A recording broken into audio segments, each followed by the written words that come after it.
অভিযোগ কমিয়ে দেন, দেখবেন সুখে থাকবেন। এইটা নাই, ওইটা নাই, এইটা পাই নাই, ওইটা পাই নাই, জীবনে এইটা হই নাই রে, ওইটা পাইলাম না রে, এরকম অভিযোগ করে দেদারসে অনেক এরকম লোক আছে না নাই? এরা অসুখী, এরা অসফল। সফল ব্যক্তিদের একটা গুণাবলী হচ্ছে এরা কমপ্লেইন করে কম, কমপ্লেইন করে কম, তারা শুকরিয়া করে বেশি। দে আর ভেরি গ্রেটফুল, তারা শুকরিয়া করে বেশি।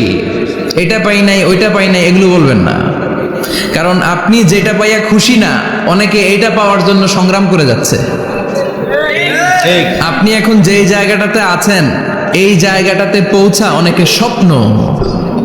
আপনি এটা পেয়ে খুশি না, কিন্তু আপনার জায়গায় পৌঁছার জন্য অনেকে স্ট্রাগল করে যাচ্ছে, সংগ্রাম করে যাচ্ছে। আপনি যেই পজিশনে আছেন, শুধু এই পজিশনে আসাটাই অনেকের স্বপ্ন। তো শুকরিয়া করবেন না কেন? এজন্য সব সময় আমাদের বেশি বেশি শুকরিয়া করতে হবে কার?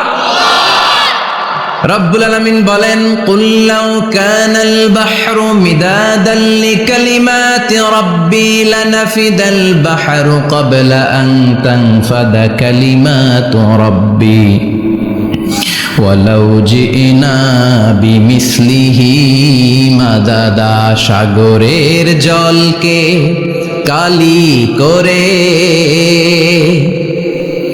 গাছের পাতাকে খাতা করে, তোমার মহিমা লেখা শেষ হবে না, যদিও লিখি প্রভু জীবন ভরে।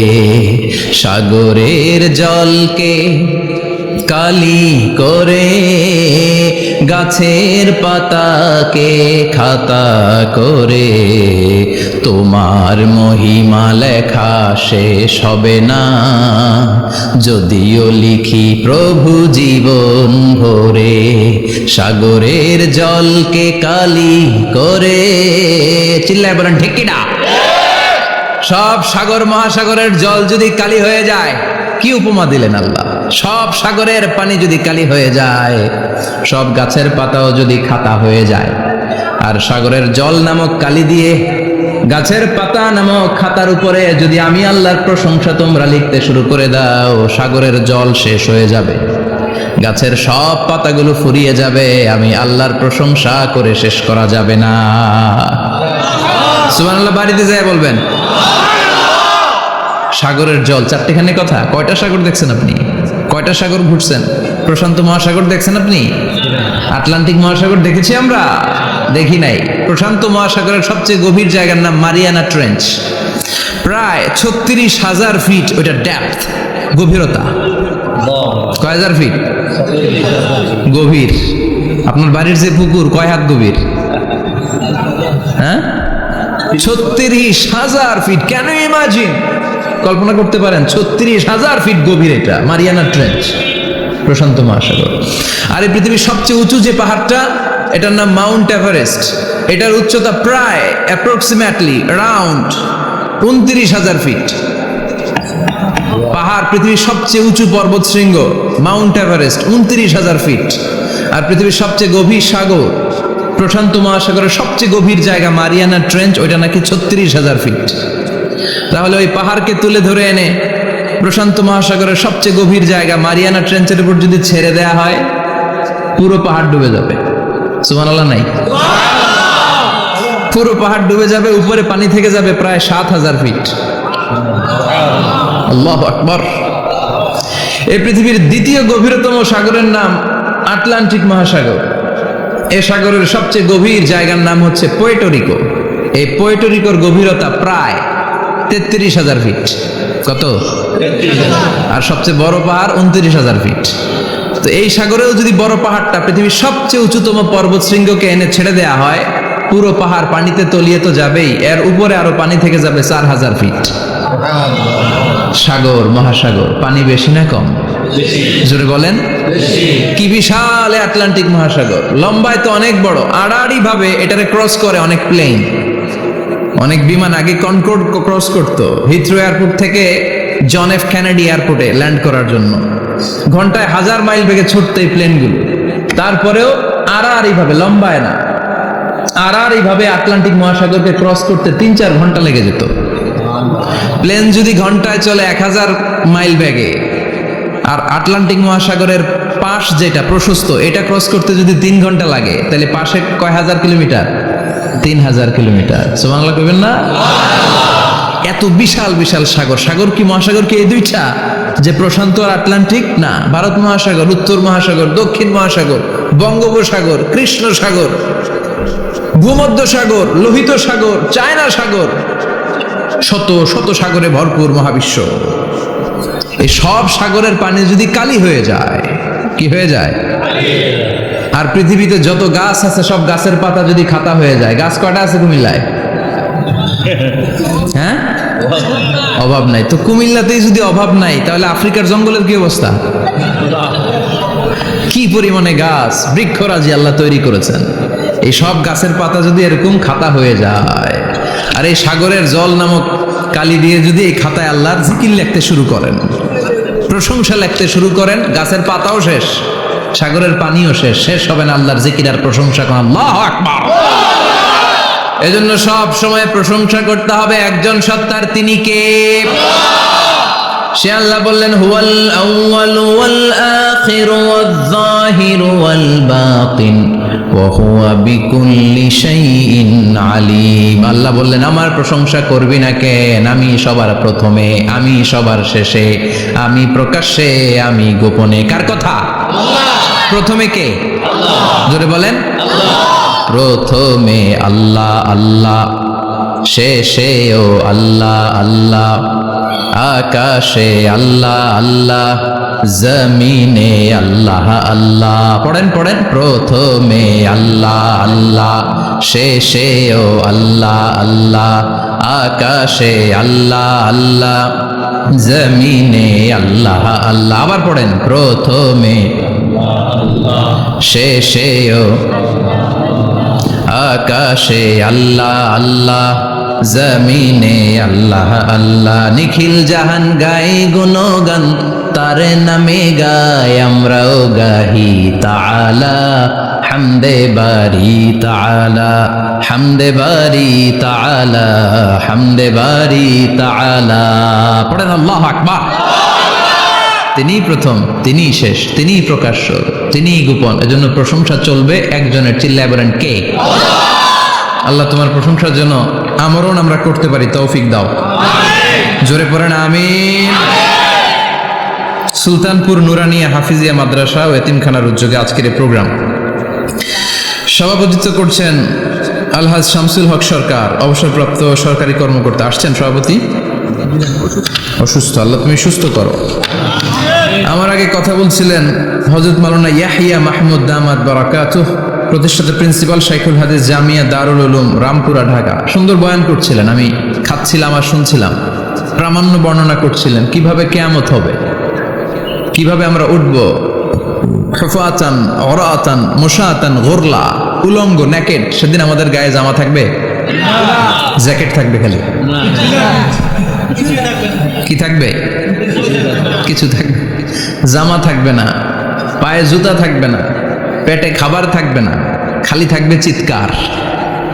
সেদিন থাকবে কি? মনে হয় কথাগুলো প্রতিদিন এগুলো রিমাইন্ডার দিবেন নিজেকে, যে ওই দিনটার মুখোমুখি আমি হতে যাচ্ছি, আমি কি তৈরি করেছি আখিরাতে নাজাতের জন্য। প্রতিদিন ভাবতে হবে যে দাদা চলে গেল, বাবা চলে গেল, আমিও ওই একই পথের যাত্রী। দ্য ডেস্টিনেশন ইজ সেম, গন্তব্য এক, কেউ আগে কেউ পরে। এটাই ওয়াজ, এটাই দামি ওয়াজ। এটা মনে রাখলেই মানুষ আর চুরি করতে পারে না, মিথ্যা বলতে পারে না, ইফটিজিং করতে পারে না, পরকিয়া করতে পারে না, মতের বিরুদ্ধে গেলে তারে রামদা দিয়ে কোপাইতে পারে না। চিল্লা এখন ঠিক কিনা? এটাই হচ্ছে ইসলাম। আখিরাতের স্মরণ, যিকরাদ্দার, চলে যেতে হবে। ছোট্ট আছি, বড় হব। এই যে দাড়ি পাকা মুরব্বীরা যারা আছেন, ওনার মায়ের পেট থেকে তো এরকম সাদা দাড়ি নিয়ে বেরিয়েছিল না?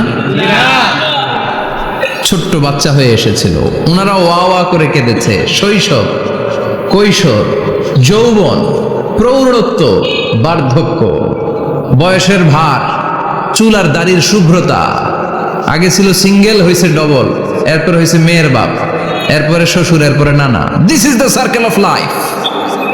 এটাই সার্কেল, রাউন্ড, এভাবে ঘুরে আবার চলে যেতে হবে। এই চিন্তাটা যদি মাথায় থাকে, ওই লোক টেন্ডারবাজি করতে পারে? চাঁদাবাজি, ইফটিজিং, মিথ্যা বলতে পারে, যৌতুক খেতে পারে? এজন্য সব সময় give yourself the reminder of আখিরাহ। আখিরাতের রিমাইন্ডার নিজে দেন। অন্যায় হয়ে গেলে, ভুল হয়ে গেলে রিমাইন্ডার দেন যে থাকতে আসি নাই, চলে যাব। কেউ থাকতে পারে নাই, নবীরাও পারে নাই। যে মালাকুল মাউত রুহু কবজ করে, ওই ফেরেশতা থাকতে পারছে? চলে গেছে। আমাদেরকে চলে যেতে হবে। আল্লাহ বুঝার তৌফিক দাও। তো উনি এগুলো নিয়ে দেখলাম কথা বলছিল, চমৎকার বলছিল। এরকম ভালো আলেমদের দাওয়াত দেওয়া উচিত, যারা কিচ্ছা কাহিনী না বলে কনস্ট্রাকটিভ কথা বলে, কিছু শিখে যাওয়া যায়, কিছু জেনে যাওয়া যায়। পুঁজির বোঝাটা হালকা না, ভারী করা যায়, ঠিক কি না? আল্লাহ আমাদেরকে তৌফিক দান করুক, উনি যা বললেন আমরা যেন আমল করতে পারি। আর অনেকে কথা বলেছেন, যারাই বলেছেন নিঃসন্দেহে কোরআন থেকে বলেছেন। আমরা চাই এই কোরআনের কথা ছড়িয়ে পড়ুক শহর, গ্রাম, বন্দর, বিশ্বের আনাচে কানাচে, সব জায়গায়। রাজি আছেন তো? কোরআন দিয়ে দেশ চলুক আমরা চাই না? কোরআন দিয়ে সমাজ চলুক আমরা চাই না? কোরআনের ভেতরে সব সমস্যার সমাধান দিয়েছে কে? আল্লাহ। সমাধান চাও যদি জীবনে মরণে, ফিরে যাও খুঁজে নাও, চোখ রাখো কোরআনে। পড়েন সবাই, সমাধান ফিরে যাও খুঁজে নাও, চোখ রাখো কোরআনে। If you want the solution this দুনিয়া এন্ড আখিরা, go back, have a look to the holy কোরআনে। ঠিক কি না? Go back, sit down and have a look to the Quran. বসো, ঠান্ডা মাথায় দেখো কোরআনে কি বলেছে আল্লাহ। প্রবলেম সলভিং মেথোডোলজি, সব সমস্যার সমাধান এই কোরআনে আছে না নাই? এই কোরআনের মজলিসে আজকে আসতে বসতে পেরে খুশি না বেজার? কম না বেশি? আসুন আমরা আল্লাহর দরবারে শুকরিয়া জানাই আর পড়ি আলহামদুলিল্লাহ। প্রাণটা খুলে পড়েন আলহামদুলিল্লাহ। আল্লাহর একটা ডাক দেন, বলেন ইয়া আল্লাহ। আরো জোরে পড়েন ইয়া আল্লাহ। আল্লাহ তুমি কবুল করো। আমরা সরাসরি বইটা থেকে এখন কথা শুনবো। এই দেখেন, পৃথিবীর কোনো বইয়ে এত ময়লা থাকে না যত ময়লা থাকে কোরআনে। কারণ সমাধান দিবে তো, এজন্য ময়লা টয়লা নিয়ে সব সমাধান করে ফেলবে কোরআন। যত জায়গায় তাফসির করতে যাই ধুলাবালি মিশে থাকে। Quran for not your bookshelf, Quran is for yourself. Quran আপনার বুক সেলফের জন্য না, কোরআন আপনার জন্য। আমরা বুক সেলফে রাখি, তাও নিচের থাকে না, উপরের থাকে, যাতে কেউ নাগাল না পায়। এরকম ডাকাইতে আছে না নাই? কোরআনের সাথে অ্যাটাচমেন্ট বাড়াতে হবে। You have to increase your attachment with the holy Quran. এটা এনলাইটেন করতে এসেছে আপনার জীবনকে, আলোকিত। এই যে আমরা কোরআনের উপর আলোকপাত করি না, এটা এনলাইটেন করে, আলো বিচ্ছুরিত করে, আপনার জীবনকে উজালা করবে। এজন্য কোরআনের সাথে সম্পর্ক বাড়াতে হবে, শুদ্ধভাবে পড়তে জানতে হবে, অর্থ জানতে হবে। আল্লাহ কি বলেছেন জানতে মনে চায় না? আসুন আমরা জানার চেষ্টা করি। আল্লাহ তুমি তৌফিক দাও, পড়েন আমিন। আমি আপনাদের খেদমতে সূরা ইয়াসিন থেকে তেলাওয়াত করছি, টের পাইছেন? ইয়াসিন মুখস্থ আছে কার কার? আর উঠবে না হাত? মাশাআল্লাহ। অর্ধেক মুখস্থ আছে কার দেখি? আচ্ছা, প্রথম 5 আয়াত মুখস্থ আছে কার? আচ্ছা, এই সূরার নাম আজকে প্রথম শুনছেন কে কে? হাত তোলেন। নাম সবাই শুনছে তাই না? আল্লাহ কবুল করো। আরো জোরে পড়েন আমিন। তো সূরাতুল ইয়াসিন থেকে আজকে আমরা কথা শুনবো ইনশাআল্লাহ। পড়েন ইনশাআল্লাহ, যতটুকু আমাদের সাধ্যে কুলায়। এটা মাক্কি সূরা। সূরা ইয়াসিনটা কি সূরা? মাক্কি সূরা। বিশ্বনবীর জীবনে 2টা পর্ব, একটা মাক্কি পর্ব, একটা মাদানী পর্ব। একটা হচ্ছে মাক্কি ইনিংস আর একটা মাদানী ইনিংস। ক্রিকেটে ইনিংস থাকে, ফার্স্ট ইনিংস, সেকেন্ড ইনিংস, বুঝতে সুবিধা না? কমন পড়ছে সবার? তো এটা হচ্ছে বিশ্বনবীর মাক্কি ইনিংসের একটা সূরা। মাক্কি ইনিংসের বৈশিষ্ট্য হচ্ছে বিশ্বনবী তাওহীদের দাওয়াত দিয়েছেন, রিসালাতের দাওয়াত দিয়েছেন, আখিরাতের কথা বলেছেন, একটু নরম নরম কথা বলেছেন। কারণ চারদিকে খালি মাইর, চারদিকে কি কোরআনের কথা বললে মাইর আছে না? মার খেতে হয়, বকা শুনতে হয়, ঝুঁকি নিয়ে কথা বলতে হয়। চিল্লা এখন ঠিক কিনা? বিশ্বনবীরে বলা হলো এগুলো ছেড়ে দেন, এগুলো ছেড়ে দেন। সুন্দরী নারী দেব, টাকার পাহাড় দেব, ক্ষমতার চেয়ারে বসিয়ে দেব, সব দিব। এই হচ্ছে আমাদের 3 দফা। নারী দেব, সম্পদ দিব, ক্ষমতা দিব। বিষ্ণু বললেন আমার খালি 1 দফা। আমার কয় দফা? 1 দফা। লা ওয়াদাউ আশ-শামসা ফি ইয়ামিনি, সূর্য যদি ডান হাতেও দাও, ওয়াল কামারা ফি ইয়াসারি, চন্দ্র যদি বাঁ হাতেও দাও, এই কালেমার দাওয়াত থেকে 1 হাতও আমারে পিছনে নেওয়া যাবে না। চিল্লা এখন ঠিক কিনা? মুমিন কখনো ভয় পায় না, মুমিন কখনো পিছু হটে না, মুমিন স্ট্র্যাটেজি চেঞ্জ করে, মুমিন কৌশলী হয়। এই রাস্তা দিয়ে যাওয়া যায় না, বৈশা বৈশা কেঁদে লাভ নাই, রাস্তা আরেকটা খুঁজতে হবে, আরেকটা রাস্তা বানায় নিতে হবে। এটাই হচ্ছে মুমিনের বৈশিষ্ট্য। আল্লাহ তুমি বুঝার তৌফিক দাও। তো বিশ্বনবীর মাক্কি ইনিংসের খেলার সিস্টেম ছিল ঠ্যাক দিয়ে খেলতেন। ক্রিকেটে কি বলে যে উইকেট বাঁচায় খেলতে হবে, তোমার উইকেট যাতে পড়ে না যায়। তো ঠেকায় ঠেকায় খেলে। তো বিশ্বনবী ঠেকায় ঠেকায় খেলছেন, আর 4 ছক্কা মারছে সব মাদানি ইনিংসে। সুবহানাল্লাহ নাই? মাদানি ইনিংসে বিশ্বনবী গর্জে উঠলেন, জ্বলে উঠলেন আপন শক্তিতে। রবি না? তো বিশ্বনবী মাদানি ইনিংসে যেটা করেছেন সেটা হচ্ছে সমাজ সংস্কার করেছেন। He was a very good reformer of the society. As a father, as a husband, as a reformer of the society, as a lawgiver, as a lawmaker, as a commander, and as a messenger, Muhammad is the superman of the world. স্বামী হিসেবে, বাবা হিসেবে, নেতা হিসেবে, নবী হিসেবে, সমাজ সংস্কারক হিসেবে, আইন প্রণেতা হিসেবে মুহাম্মদ হচ্ছেন এই পৃথিবীর জন্য সুপারম্যান। তার কোনো তুলনা হয় না, বিশ্বনবীর কোনো তুলনা হয় না। Beyondless, boundless, bottomless. তার নিয়ে কথা বলতে গেলে সময় ফুরায় যাবে, মাইকের ব্যাটারি শেষ হয়ে যাবে, মাগার কথা শেষ হবে না। এজন্য ওনার জীবনের ক্ষেত্রে বলা হয় বিয়ন্ডলেস, বাউন্ডলেস, বটমলেস। অসাধারণ ব্যক্তিত্ব, সুপার ক্যালিফ্রাজিলিস্টিক এক্সপিয়ালিডোসাস, অসাধারণ, যার কোনো তুলনা হয় না, এক্সেলেন্ট, আনপ্যারালাল। মাদানী জীবনে উনি সশস্ত্র সংগ্রাম করলেন, সংস্কার করলেন সমাজটাকে, সেনাবাহিনী বানালেন। তখন আর নরম নরম ভাবে খেলে নাই, গরম ভাবে খেলেছে। এটা হচ্ছে ইমানের দাবি। মুমিনরা কৌশলী হয়, যখন যে পরিস্থিতি, ওই পরিস্থিতির সাথে তাদের স্ট্র্যাটেজি তারা পাল্টায়। তো বিশ্বনবীর মাদানী ইনিংসে এই সূরা নাজিল হয়নি, হয়েছে মাক্কি ইনিংসে, মাক্কি সূরা। এই সূরার অনেক ফজিলত, ছোটবেলা থেকেই সূরা ইয়াসিনের অনেক ফজিলতের কথা আমরা শুনেছি না? বিশ্বনবী বলেছেন ইন্না লিকুল্লি শাইইন কলবান ওয়া কলবুল কোরআনি সূরাতু ইয়াসিন। সব জিনিসের একটা কলব আছে, হৃদয় আছে, অন্তর আছে, আর কোরআনের কলবের নাম হচ্ছে সূরা ইয়াসিন। বিশ্বনবী বললেন ইন্না লিকুল্লি শাইইন কলবান, সব জিনিসের একটা কলব আছে।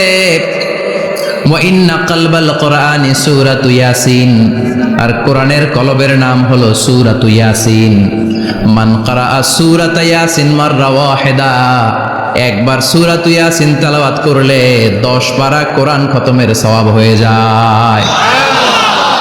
বিশ্বনবী বলতেন ইন্না ফিল জাসাদি মুদগা, দেহে একটা গোশতের টুকরা আছে, ইযা সালুহাত সালুহাল জাসাদু কুল্লু, এই দেহের গোশতের টুকরা যদি ভালো হয়ে যায়, পুরো দেহটারে ভালো করে দেয় কে? আল্লাহ।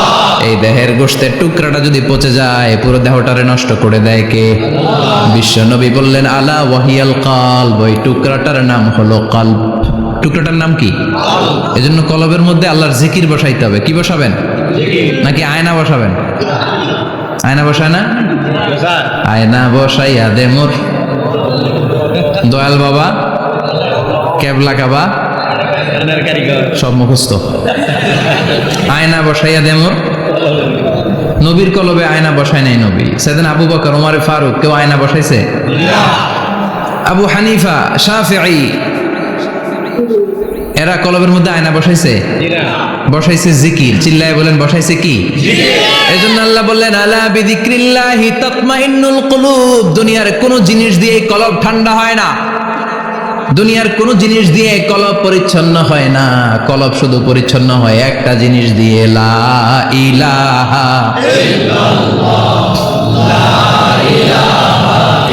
লা ইলাহা ইল্লাল্লাহু মুহাম্মাদুর রাসূলুল্লাহ সাল্লাল্লাহু আলাইহি ওয়াসাল্লাম। তাহলে কোরআনের একটা কলব আছে, আমাদের দেহে যেমনি কলব আছে, প্রতিটা প্রাণীর যেমনি কলব আছে, অন্তর আছে, কোরআনেরও কলব আছে না নাই? আছে। কোরআনের কলবের নাম চিল্লায় বলেন, কোরআনের কলবের নাম। আবার বিশ্বনবী বলতেন, ইকরাউ আলা মাউতাকুম সূরাত ইয়াসিন, তোমাদের মুমূর্ষ ব্যক্তিদের সামনে বসে সূরাত ইয়াসিন তেলাওয়াত করো। রূহ চলে যাবে, মৃত্যুর একেবারে দ্বার প্রান্তে দাঁড়িয়ে এই মুহূর্তে তার পাশে বসে পড়তে আরম্ভ করেন, ইয়াসিন ওয়াল কুরআনিল হাকীম ইন্নাকা লামিনাল মুরসালিনা আলা সিরাতিম মুস্তাকিম। ওই ব্যক্তির ঈমানের মৃত্যু দান করে দিবে কে? আল্লাহ। মৃত্যুর কষ্ট হালকা করে দিবে কে? আল্লাহ। আবার বিশ্বনবী বলতেন, রাত্রিবেলা যে ব্যক্তি একবার সূরাত ইয়াসিন তেলাওয়াত করে ঘুমাতে যায়, সকালবেলা নিষ্পাপ অবস্থায় তারে ঘুম থেকে জাগাবে কে? আল্লাহ। তাহলে এই সূরার মর্যাদা কম কম না বেশি বেশি? কলবুল কোরআন, এটা কোরআনের কলব, একবার পড়লে 10 পড়ার সওয়াব। আবার মুমূর্ষ ব্যক্তির সামনে বসে সূরা ইয়াসিন তেলাওয়াত করতে বলা হয়েছে, তাহলে মৃত্যুর কষ্টরে হালকা করে দেয় কে? আল্লাহ। আবার রাত্রিবেলা সূরা ইয়াসিন তেলাওয়াত করলে সকালবেলায় নিষ্পাপ বানায় দেয় কে? আল্লাহ। মনে থাকবে? কোরআনের কলবের নাম কি? ভুলে যাবেন না তো? বেশি বেশি তেলাওয়াত করতে রাজি আছেন? সকাল সন্ধ্যা তেলাওয়াত করবেন তো? সূরা ইয়াসিন ছাড়াও এই সূরার অনেকগুলো নাম তাফসীর গ্রন্থে পাওয়া যায়। এই সূরার একটা নাম হচ্ছে সূরাতুল কাদিয়া। সূরাতুল কাদিয়া তাকদি হাজাতা কারিহা। যে সূরা তেলাওয়াত করে ওই তেলাওয়াতকারীর যে হাজত আছে, প্রয়োজন আছে, এই সূরার বরকতে আল্লাহ তার প্রয়োজন পূরণ করে দেয়। আমাদের জীবনে প্রয়োজন আছে না নাই? কার কাছে চাইবো? বিপদে পড়লে কারে বলবো? আমরা বিপদে পড়লে প্রথমে শেয়ার দেই ফেসবুকে। কোথায় শেয়ার? আগে শেয়ার দিব কার কাছে? মনে থাকবে? বিপদে পড়লে ফেসবুকে শেয়ার দিব না, বন্ধুরে শেয়ার করব না, বউয়ের কাছেও পরে শেয়ার করব, আগে শেয়ার করব কার কাছে? মনে থাকবে? এজন্য বিশ্বনবী বলতেন, এই সূরার নাম সূরাতুল কাদিয়া, মানুষের হাজত পূরণ করে দেয়। এই সূরা তেলাওয়াত করে যদি আপনি আল্লাহর কাছে কোনো বিপদ থেকে পানা চান অথবা কোনো প্রয়োজন নিয়ে দোয়া করেন, সূরার বরকতে প্রয়োজনটা পূর্ণ করে দেয় কে? আল্লাহ। কেউ যেটা পারে না পারে কে? আল্লাহ। কেউ যেটা দেয় না দেয় কে? আল্লাহ। কেউ যেটা শোনে না শোনে কে? আল্লাহ। তাহলে পেলাম সূরাতুল কাদিয়া। আরেকটা নাম আছে সূরার, সেটা হচ্ছে সূরাতুল আযীমা, সুমহান সূরা। কি সূরা? সুমহান, আযীমা। এই আযীম আর আযীমা এই শব্দ দুইটা অনেক দামি, আল্লাহ যে কোনো জায়গায় ব্যবহার করেন নাই। বিশ্বনবীর চরিত্রের উপমা দিতে যে আল্লাহ আযীম শব্দ বলেছেন, তাই না?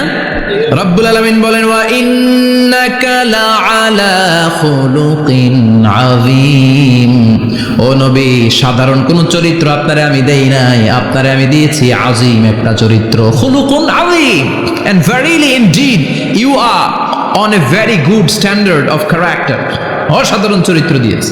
বিশ্বনবীর চরিত্র বুঝাতে যে আল্লাহ কি শব্দ ব্যবহার করেছেন? কথা বলে না, তাফসীর শিখে যেতে হবে। কোন শব্দ ব্যবহার করেছেন? আযীম। আবার আল্লাহ নিজের পরিচয় দিতে যে আযীম বলেছেন, ওয়ালা ইয়াউদুহু হিফযুহুমা ওয়া হুয়াল আলিয়্যুল আযীম। সুবহানাল্লাহ। আকাশ জমিনের নিয়ন্ত্রণ করতে যে আল্লাহ কখনো ক্লান্ত হয় নাকি? কারণ তিনি হচ্ছেন আল আলিয়্যুল আযীম। আল্লাহু আকবার। তার মানে নবীর চরিত্রের ক্ষেত্রে আযীম, আল্লাহর নিজের সত্তার ক্ষেত্রে আল্লাহ বললেন আযীম। আবার বললেন কিয়ামতের দিন গোটা পৃথিবীটারে আমি নাড়িয়ে দেব, গোটা পৃথিবীতে একটা আমি ভূমিকম্প দিব। এই কথাও কোরআনে আছে না নাই? ইযা জুলজিলাতিল আরদু জিলজালাহা আল কারিয়াতু মাল কারিয়া। পুরো পৃথিবী কাঁপিয়ে দিব। এই কাঁপাকাঁপিটা ওই দিনের ভূমিকম্পটা কি অন্যান্য সময়ের ভূমিকম্পের মতো হবে?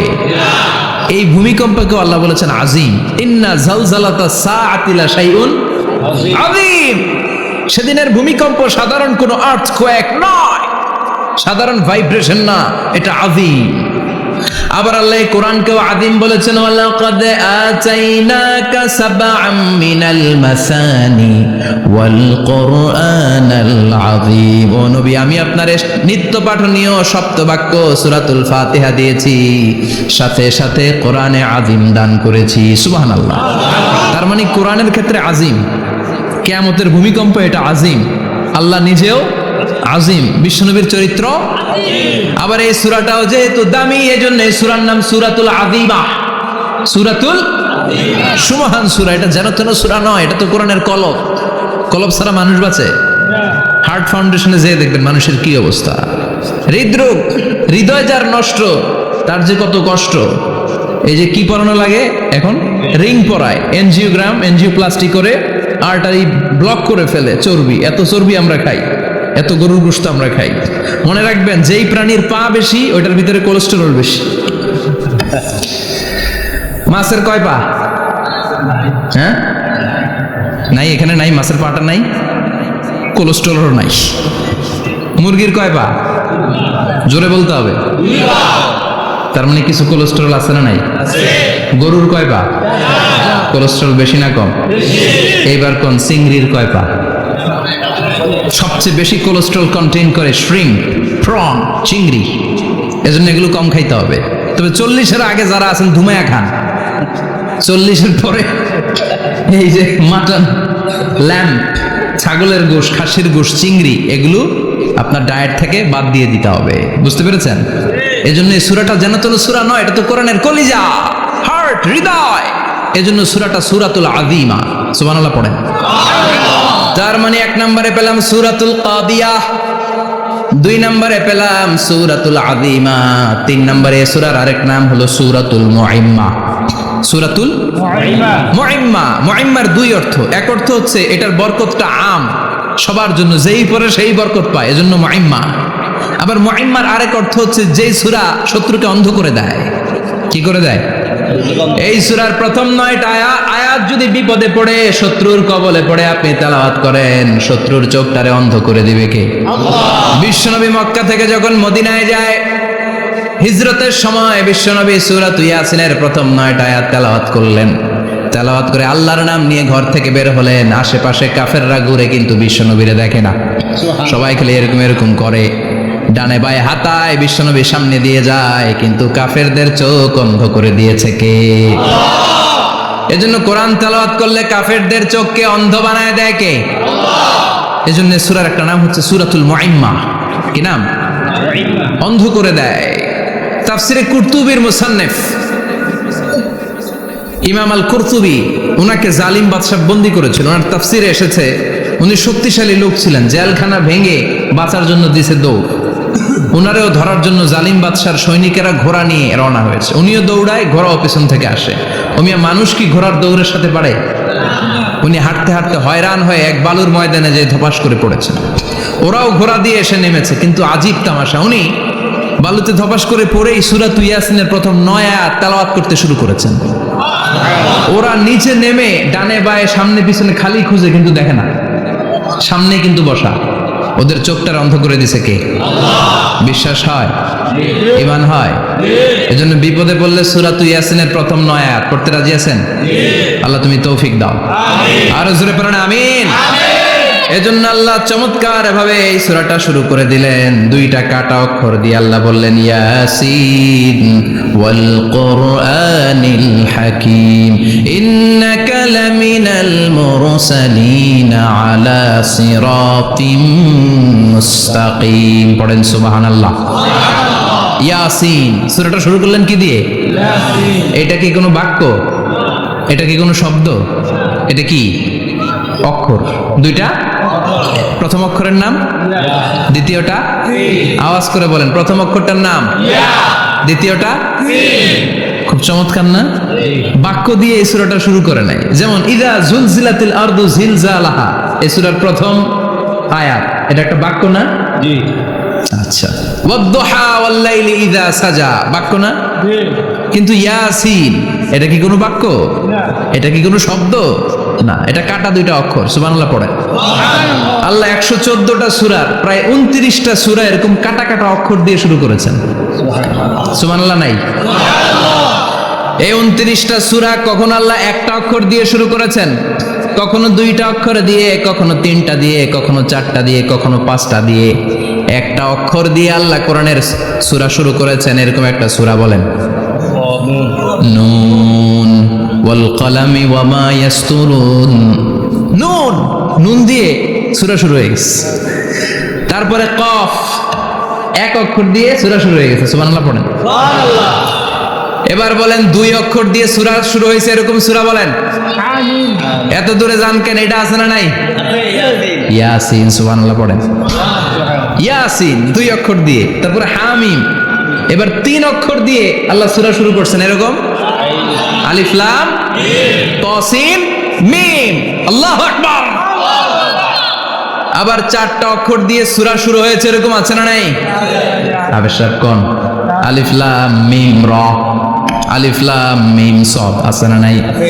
আবার পাঁচটা কাটা অক্ষর দিয়ে সূরা শুরু হয়েছে এরকম সূরাও আছে না নাই? সূরা মারিয়ামের শুরুতে কি আছে? কাফ হা ইয়া আইন সাদ। সুবহানাল্লাহ পড়েন। এরকম প্রায় 29টা সূরা আল্লাহ কাটা কাটা অক্ষর দিয়ে শুরু করেছেন, কোনো বাক্য দিয়ে নয়, কোনো শব্দ দিয়ে নয়। কি দিয়ে? হারফ দিয়ে। হারফ, এই হারফগুলোরে বলে হুরুফ আত-তাহাজ্জি বা হুরুফ আল-মুকাত্তাআত, কাটা কাটা অক্ষর। মনে রাখবেন কোরআনের আয়াতগুলো দুই ভাগে বিভক্ত, একটা মুহকাম, একটা মুতাশাবিহ। মুহকাম মানে যেগুলোর অর্থ আমরা জানি, যেগুলোর ব্যাখ্যা আমরা জানি, যেটার ইন্টারপ্রিটেশন এক্সপ্লেনেশন আমাদের জানা আছে।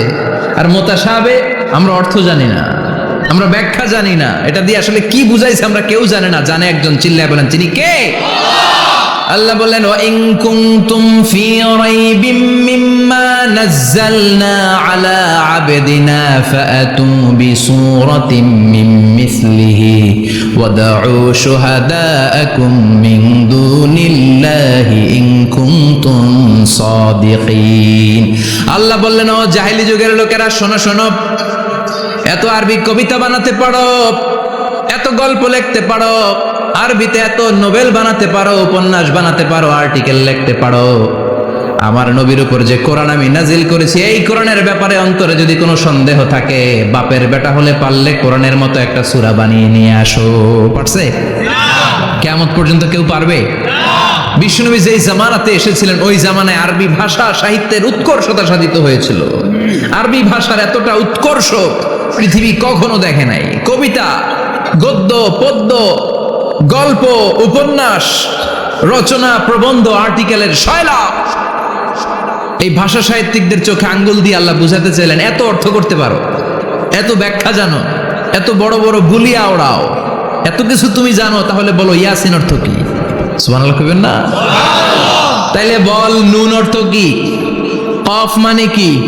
আলিফ লাম রা মানে কি? ফাবুহিতাল্লাযী কাফার। কেউ জানে না, কেউ উত্তর দিতে পারে না। কোন সুবহানাল্লাহ। এটা কোরআনের মুজিজা, এটার অর্থ কেউ জানে না। আর এগুলোর অর্থ নিয়ে খোঁচাখুচি করাও ঠিক না। তবে মুফাসসিরিন ইকরাম এগুলোর কিছু অর্থ সম্ভাব্য বলার চেষ্টা করেছেন। যেমন ইয়াসিনের অর্থ ইবনে আব্বাস বলেছেন এর অর্থ হতে পারে ইয়া ইনসান, হে মানুষ। সুবহানাল্লাহ পড়েন। কেউ কেউ বলেছে এটার অর্থ হতে পারে ইয়া সাইয়্যিদ আল মুরসালিন। কেউ কেউ বলেছেন ইয়াসিন হতে পারে ইসমুল্লাহ, আল্লাহর নাম। কেউ বলেছেন এটা হতে পারে ইসমুন লিন নবী, বিশ্ব নবীর নাম। আবার কেউ কেউ বলেছেন ইয়াসিন হতে পারে এই কোরআনে কারিমের একটা নাম। কোন সুবহানাল্লাহ। এই সম্ভাব্য সব কথাগুলো বলে পৃথিবীর সব মুফাসসিররা বলতে বাধ্য হয়েছেন আল্লাহু আ'লামু বিমুরাদিহি বিহি। এটার দ্বারা আসল অর্থ যে কি এটা আমরা কেউ জানি না। জানে কে? আল্লাহ। চিৎকার করে বলতে হবে জানে কে? তাহলে ইয়াসিন মানে আমরা জানি না। ইয়াসিনের অর্থ আমরা ছেড়ে দেব কার উপর? এরপর আল্লাহ বললেন ওয়াল কুরআনিল হাকীম, প্রজ্ঞাময় বিজ্ঞানময় কোরআনের শপথ। ওয়াল কুরআনিল হাকীম, বিজ্ঞানময় প্রজ্ঞাময় কোরআনের শপথ বা কসম। ওয়াল কুরআনিল হাকীমে যে ওয়া, এই ওয়াটারে আরবিতে বলে ওয়া আল কাসামিয়া। কি বলে? ওয়া আল কাসামিয়া, কসম কাটার জন্য আল্লাহ এই ওয়া ব্যবহার করেছেন। যত জায়গায় কোরআনে আল্লাহ কসম কেটেছেন, ওই কসমের শব্দটার আগে ওয়া আছে না নাই? ও মিয়া, কোরআনে আল্লাহ সময়ের শপথ করেছেন, কসম কেটেছেন, যুগের কসম কেটেছেন। যুগের সময়ের আরবি হলো আল আসর। এই আসরের আগে ওয়া আছে না নাই? কি বলছে আল্লাহ? ওয়াল আসর, ওয়াল। আবার তিন ফলের কসম আল্লাহ কোরআনে কেটেছেন, কি বলেছেন? ওয়াত্তিন, মানে তিনের কসম। জাইতুনের কসম কেটেছেন, বলেছেন ওয়াজ জাইতুন। তুর পাহাড়ের কসম কেটেছেন, বলেছেন ওয়াতুর সিনিন। যত জায়গায় কসম তত জায়গায় ওয়াও আছে না নাই? পাহাড়ের নামে কসম কেটেছেন, আল্লাহ বলেছেন ওয়াতুর। সূর্যের নামে কসম কেটেছেন, আল্লাহ বলেছেন ওয়াশ-শামসি ওয়া দুহাহা। সুবহানাল্লাহ কইবেন না? ফজরের নামে কসম কেটেছেন, কি বলেছেন? ওয়াল ফাজর। জিলহজ মাসের প্রথম 10 রাতের কসম কেটেছেন, কি বলেছেন? ওয়া লায়ালিন আশর। জোর আর বেজরের কসম কেটেছেন, আল্লাহ বলেছেন ওয়াশ-শাফঈ ওয়াল ওয়াতর। সূরা ইয়াসিনে কাটা কাটা দুইটা অক্ষরের পরে রব্বুল আলামিন কোরআনের কসম কেটেছেন, এজন্য আল্লাহ বলেছেন ইয়াসিন ওয়াল কুরআনিল হাকীম। ইয়াসিন ওয়াল কুরআনিল হাকীম, প্রজ্ঞাময় বিজ্ঞানময় কোরআনের শপথ। কোরআনের মধ্যে বিজ্ঞান আছে না নাই? বেশি না কম? বিশ্বাস হয় না? নাস্তিকদের কথা বিশ্বাস হয়? নাস্তিকরা বলে কোরআনের মধ্যে বিজ্ঞান নাই, কোরআনের মধ্যে সায়েন্স নাই, কোরআনের ভেতরে টেকনোলজি নাই। কিন্তু কোরআন বলে এমন কিছু নাই, মানুষের প্রয়োজনীয় এমন কিছু নাই যেটা আমার ভিতরে নাই। আল্লাহু আকবার। আল্লাহ বললেন মা ফাররাতনা ফিল কিতাবি মিন শাই, কিতাবের মধ্যে আমি কিছু বাদ রেখে দেই নাই। ইতিহাসের কথা বলেছি, পাতালপুরীর কথা বলেছি, ঊর্ধ্ব জগতের কথা বলেছি, মহাকাশের কথা বলেছি, cosmology, astrology, geology, zoology, botany, human anatomy, embryology, সব কিছুর কথা কোরআনের মধ্যে দিয়েছে কে? কোরআনের ভেতরে মানুষের কথা আছে না নাই? কোরআনের মধ্যে গাভীর কথা আছে না নাই? গাভীর কথাও আছে। কই আছে? হ্যাঁ, সূরাতুল গাভীর সূরা। সুবহানাল্লাহ কইবেন না? মানুষের কথা আছে সূরাতুল ইনসান, জিনদের কথা আছে সূরাতুল জিন, মাকড়সার কথা আছে সূরাতুল আনকাবুত, মৌমাছির কথা আছে সূরাতুন নাহাল। মৌমাছির কথা বলেছেন, দুধের কথা বলেছেন, প্রাণীর কথা বলেছেন, খাদ্যের কথা বলেছেন, মানুষের দেহ বৈশিষ্ট্যের কথাও বলেছেন। চিৎকার করে পড়েন আল্লাহু আকবার। আল্লাহ বললেন ওয়া আওহা রাব্বুকা ইলান নাহলি আনিত্তাখিযি মিনাল জিবালি বুয়ুতাও ওয়া মিনাশ শাজারি ওয়া মিম্মা ইয়ারিশুন। সুবহানাল্লাহ পড়েন। ওয়া আওহা রাব্বুকা ইলান নাহল, আল্লাহ মৌমাছির কাছে সিক্রেট মেসেজ পাঠিয়েছেন। সুবহানাল্লাহ পড়েন। ওহীকে আরবিতে বলে সিক্রেট মেসেজ। সায়েন্টিফিক আলোচনা শুরু হইতেছে, মনোযোগ আছে না গেছে? জিমানি ধরছে? হ্যাঁ, মনোযোগ আসছে না গেছে? তাকবীর দেওয়া যাবে? জোরে না আসতে? শুরুতে বিবাহিতরা দেন, এরপরে অবিবাহিতরা দেন, এরপরে সবাই মিলে দেন। বিবাহিত কারা কারা দেখি?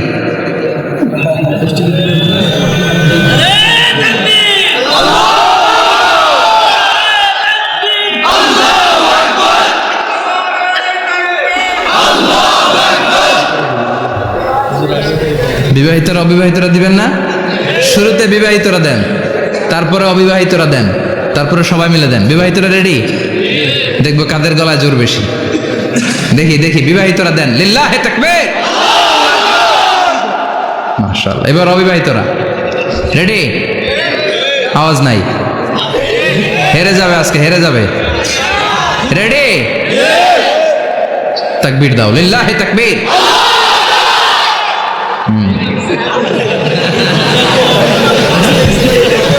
ইয়াংদের পারফরমেন্স আলাদা,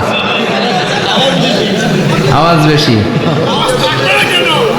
এবার সবাই মিলে তিনটা। লিল্লাহি তাকবীর, লিল্লাহি তাকবীর, লিল্লাহি তাকবীর।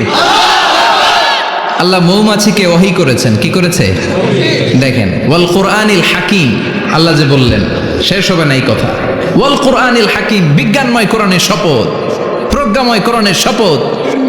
বিশ্বনবী বলেন লা তুহসা আজাইবুহু, কোরআনের আশ্চর্যান্বিতার কোনো শেষ নাই। ওয়ালা তাবলা গারাইবহু, কোরআন কোনোদিন কারো কাছে পুরাতন মনে হয় না। ফিহি মাসাবিহুল হুদা, কোরআনের মধ্যে আছে হেদায়েতের মশাল। ওয়া মানারুল হিকমা, কোরআন হলো বিজ্ঞানের সুউচ্চ মিনার। লা তুহসা আজাইবুহু, কোরআনের আশ্চর্যান্বিতার শেষ নাই। যতই পড়বেন আপনি আশ্চর্য হয়ে যাবেন, যতই স্টাডি করবেন, যতই অধ্যয়ন করবেন, আপনার চোখকে খুলে দিবে কে? আল্লাহ। ওয়ালা তাবলা গারাইবুহু, কোরআন কখনো পুরাতন হয় না। পুরান হয় নাকি? যার বয়স 50 বছর ধরে নামাজি মানুষ, প্রতি নামাজের প্রত্যেক রাকাতে কোন সূরা পড়া লাগে? তো 50 বছর যদি কেউ নামাজি হয়, তাহলে কত লক্ষবার উনি সূরা ফাতিহা পড়ছে উনি নিজে জানে? তারপরেও কোনোদিন কি মনে হয়েছে সূরা ফাতিহাটা একটু পুরান পুরান লাগে? আজকে কুল হল্লা দিয়ে শুরু করুন, কথা বলেন। পুরান লাগছে কোনোদিন? এত পড়ছি এটা, আজকে আর এটা না, আজকে আর একটা, এরকম মনে হয়? ওয়ালা চাবলা গারাইবহু, পুরান লাগে না। প্রতিদিন নতুন, প্রতিনিয়তই নতুন, অলওয়েজ নিউ, সব সময় নতুন। এজন্য বিশ্বনবী বললেন লা তুহসা আজাইবুহু, কোরআনের আশ্চর্যান্বিতার শেষ নাই। ওয়ালা তাবলা গারাইবুহু, কোরআন কখনো পুরাতন হয় না। ফিহি মাসাবিহুল হুদা, কোরআনের মধ্যে আছে হেদায়েতের মশাল। ওয়া মানারুল হিকমা, কোরআন হলো বিজ্ঞানের সুউচ্চ মিনার। সুবহানাল্লাহ। আল্লাহ বললেন ওয়া আওহা রাব্বুকা ইলান নাহাল, আমি মৌমাছির কাছে মেসেজ দিলাম, সিক্রেট মেসেজ।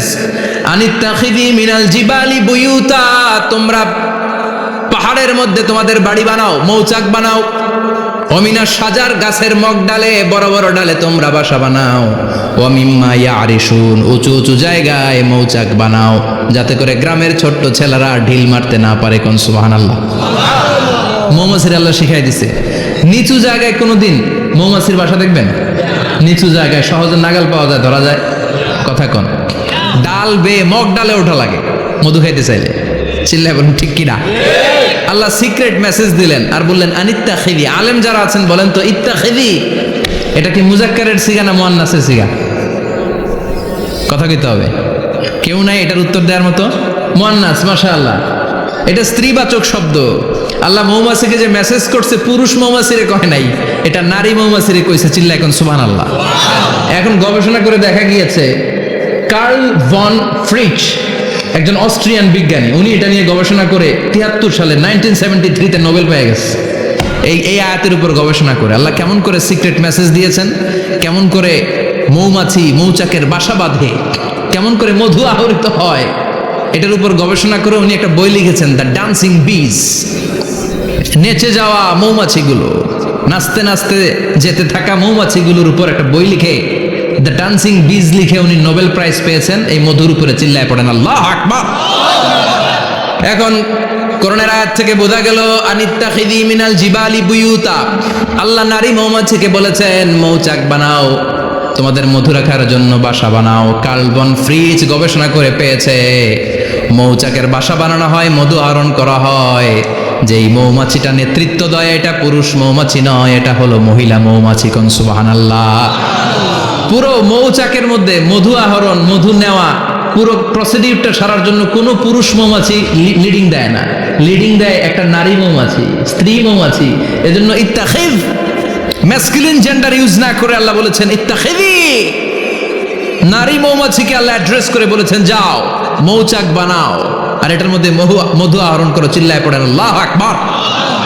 আল্লাহ বললেন ইত্তাখিযি মিনাল জিবালি বুয়ুতা, পাহাড়ের মধ্যে ঘর বানাও। ওয়ামিনাস সাজার, গাছের বড় ডালের মধ্যে ঘর বানাও। ওয়ামিম্মা ইয়ারিশুন, উঁচু উঁচু জায়গায় ঘর বানাও। উনি গবেষণা পেয়েছেন এই মধুর মধ্যে অসাধারণ কিছু ন্যাচারাল অ্যান্টিসেপটিক আছে। কি আছে? Natural antiseptic. এটার নাম হচ্ছে প্রপিলিস। প্রপিলিস নামে একটা লিকুইড পাওয়া যায় মৌচাকের মধ্যে। এটা কাটা জায়গায় লাগা দিলে স্যাভলন, ডেটল কিছু লাগানো লাগবে না। ওই প্রপিলিসের কারণে আপনার কাটা জায়গা এমনি শুকিয়ে যাবে। সুবহানাল্লাহ পড়েন।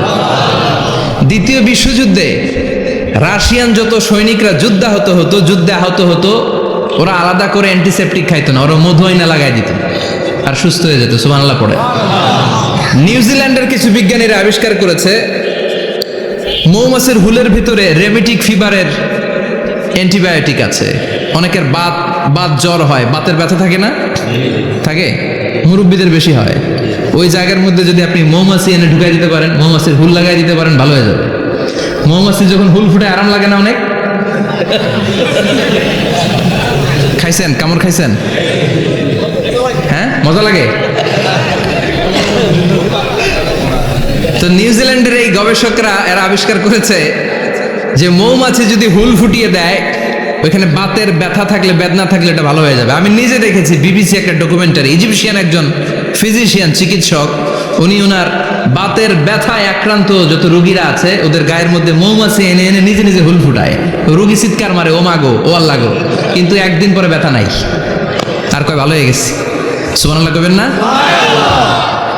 তো এজন্য এই কার্ল বন ফ্রিজ 1973-তে দ্য ডান্সিং বিজ লেখে গোটা বিশ্বকে তাক লাগিয়ে দিয়েছে। তার গবেষণার প্রতিটি পয়েন্ট কোরআনের আয়াতের সাথে মিলে যায়। চিৎকার করে পড়েন আল্লাহু আকবার। এই যে আমরা মধু খাই, এই মৌচাকের ভেতরে অন এন অ্যাভারেজ অ্যারাউন্ড 60,000 মৌমাছি থাকে। তিন ভাগে, একটা হচ্ছে কুইন বি, একটা মেল বি, আর একটা হচ্ছে ওয়ার্কার বি। একটা থাকে রানী মৌমাছি, এর নেতৃত্বে সবাই চলে। আর একটা থাকে মেল বি, পুরুষ মৌমাছি, বংশ বাড়ানোর জন্য এদের কাজে লাগে। আর সব হচ্ছে ওয়ার্কার বি, সবাই কাজ করে। আল্লাহ বললেন সুম্মা কুলি মিন কুল্লি সামারাত ফাসলুকি সুবুলা রাব্বিকি যুলুলা।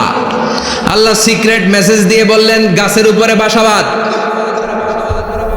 পাহাড়ের উপরে মৌচাকের বাসাবাদ, উঁচু উঁচু জায়গায় তোমরা তোমাদের বাসা বাঁধো। সুম্মা কুলি মিন কুল্লি সামারাত, এরপর এলাকার যত মিষ্টি মিষ্টি ফুল আছে, ফল আছে, ওখান থেকে রস নিয়ে আসো। সুবহানাল্লাহ। পুষ্প রস সংগ্রহ করে মধুগুলো, এটার বলে sweet nectar. They collect the sweet nectar from the flowers. এবং মধুর মধ্যে এত চমৎকার জিনিস থাকার কারণ হচ্ছে মৌমাছিগুলো ওই এলাকার সব ধরনের ফুল, ভালো ভালো সুগন্ধযুক্ত ফুল ফল থেকে রস নিয়ে আসে। তো ওই গাছগুলোর মধ্যে বনাজি গাছ আছে না নাই? ঔষধি গাছ আছে না নাই? এজন্য মধুরে বলা হয় সব রোগের ঔষধ। যত বনাজি ঔষধি গাছের নির্যাস আর পুষ্প রস আছে, সব আল্লাহ মধুর ভিতরে ঢুকায়া মধুকে আল্লাহ ন্যাচারাল ভ্যাকসিন বানিয়ে দিয়েছেন। চিল্লায়ে পড়েন আল্লাহু আকবার। আল্লাহ বললেন সুম্মা কুলি মিন কুল্লি সামারাত, সব ফল আর ফুল থেকে নেকটার পুষ্পরস নিয়ে আসো। ফাসলুকি সুবুলা রাব্বিকি যুলুলা, যেমন যেমন গিয়েছিলা পথ চিনায় আবার ফিরে আসো। ইয়াখরুজু মিন বুতুনিহা শারাব, এরপর তাদের পেট থেকে বের হয় শারাব। মুখতালিফুন আলওয়ানু, এক একটা মধুর কালার হয়ে যায় এক এক রকম। কোন সুবহানাল্লাহ। সরষে ফুলের মধু একটু সাদা সাদা হয় না? আমি হচ্ছি মধু খাওয়ার পোক। আমি দেশে বিদেশে যেখানে গিয়েছি ফ্রেশ হানি আমি অনেক খুঁজেছি। ইয়ামানি একটা মধু পাওয়া যায়, ইয়ামানের সাওয়াহিলি এলাকায়, পাহাড়ি এলাকায়, একেবারে কুচকুচে কালো। আবার অনেক মধু আছে কিছুটা খয়েরি এবং হলুদ বর্ণের। কিন্তু সরষে ফুলের যে মধুটা, এটা অনেকটা সাদা। এই পুষ্পরস নিয়ে মৌমাছিগুলো মৌচাকের মধ্যে ঢেলে দেয় না, এগুলো খেয়ে ফেলে। প্রত্যেকটা মৌমাছির পেটের ভেতরে আল্লাহ 2টা করে স্টোমাক দিয়েছে, পাকস্থলী। সুবহানাল্লাহ পড়ে। এটাই Karl von Frisch the dancing bees বইয়ের মধ্যে লিখেছে গবেষণায়, যে 2টা পাকস্থলী। একটা পাকস্থলী দিয়ে মৌমাছি খায়, নিজে খেয়ে বাঁচে। আর একটা পাকস্থলী দিয়ে এই ফ্লাওয়ার নেক্টার, পুষ্প রস সংগ্রহ করে ওই পাকস্থলীতে রাখে। ওই পাকস্থলীর ভেতরে আল্লাহ একটা ন্যাচারাল এনজাইম দিয়েছেন। ওই এনজাইমের সাথে ওই পুষ্প রসটা মিক্সড হয়। তারপরে আরেকটা টিউব আছে, ওই টিউব দিয়ে মৌমাছি যে সে বাসার মধ্যে মৌমাছি যে সেখানে সাপ্লাই করে দিয়ে আসে, মধু ঢুকিয়ে দিয়ে আসে। চিল্লায় পড়েন সুবহানাল্লাহ। তার মানে বিষয়টা এমন না ফুলের রস নিয়ে মৌচাকের দিয়ে আসলো, ফুলের রস সে নেয়, তার স্পেশাল একটা স্টোমাকের মধ্যে ঢুকায়, সেখানে এনজাইম দিয়ে, পাচক রস দিয়ে আল্লাহ এটাকে সমৃদ্ধ করে দেয়। তারপর আলাদা একটা নল দিয়ে, টিউব দিয়ে মৌচাকের ভেতরে ঢুকিয়ে দেয়। কোন সুবহানাল্লাহ। কি অসাধারণ পদ্ধতিতে আল্লাহ মধু বানালেন। আর কি সুন্দর মধু হাতের মধ্যে লয়া জিব্বা দিয়া চাটে আর গান গায়, মধু হই হই বিষা বাইলা। আছে না নাই? আল্লাহ শুকরিয়া নাই? মধু খায় আর গান গায়, মধু হই হই বিষা বাইলা, অনহারণে ভালোবাসার দাম নদিলা। আছে না নাই? ডাকাই। তাই মধু খেয়ে শুকরিয়া করতে হবে কার? বসো, চিৎকার করে বলেন শুকরিয়া করতে হবে কার? আল্লাহ বললেন ইয়াখরুজু মিন বুতুনিহা, এটা মধু সরাসরি চলে আসে না, ওর পেট থেকে বের হয়। মুখতালিফুন আলওয়ানুহু, বিভিন্ন রঙের মধু আছে না নাই? ব্ল্যাক কালারের মধু হয়, হোয়াইট হানি হয়, অর্গানিক হানি হয়, ক্রিমড হানি হয়, কত ধরনের মধু যে আল্লাহ পৃথিবীতে রেখেছে তার ইয়ত্তা নাই। এরপর আল্লাহ বললেন ফিহি শিফাউন লিন্নাস, মধুর ভেতরে শিফা দিয়েছে কে? আল্লাহ। এজন্য বিশ্বনবীর খাদ্য তালিকার মধ্যে মধু আছে না নাই? বিশ্বনবী সুগন্ধযুক্তওয়ালা মধু খেতেন, দুর্গন্ধযুক্তওয়ালা কোনো মধু মুখে নিতেন না। সুবহানাল্লাহ। বিশ্বনবীর জামানায় মাগাফির নামে একটা মধু ছিল, দুর্গন্ধযুক্ত, এটা কখনো বিশ্বনবী মুখে নিতে চাইতেন না। সুগন্ধযুক্ত মধু সবসময় বিশ্বনবী খেতেন। বিশ্বনবীর স্ত্রীরা এই সুগন্ধিযুক্ত মধু বোতলের মধ্যে প্রিজার্ভ করে রাখতেন বিশ্বনবীকে দেওয়ার জন্য। বিশ্বনবী প্রাণ ভরে এগুলো পান করতেন। সুবহানাল্লাহ। বিশ্বনবী যে সমস্ত খাদ্যগুলো পছন্দ করতেন হাদিসে এসেছে, বিশ্বনবী রুটি খেতেন, খেজুর খেতেন, খেজুর, খেজুর চিনেন? বালাহ, তামার, দুধ খেতেন, এই মধু খেতেন, জব খেতেন, বার্লি খেতেন, লাউ খেতেন, রুম্মান, ডালিম ফল, আনার ফল, আনার চিনেন? আনার, এই আনার খেতে পছন্দ করতেন বিশ্বনবী। মাশরুম খেতেন, মাশরুম, মাশরুম চিনেন? ব্যাঙ্গের ছাতার মতো।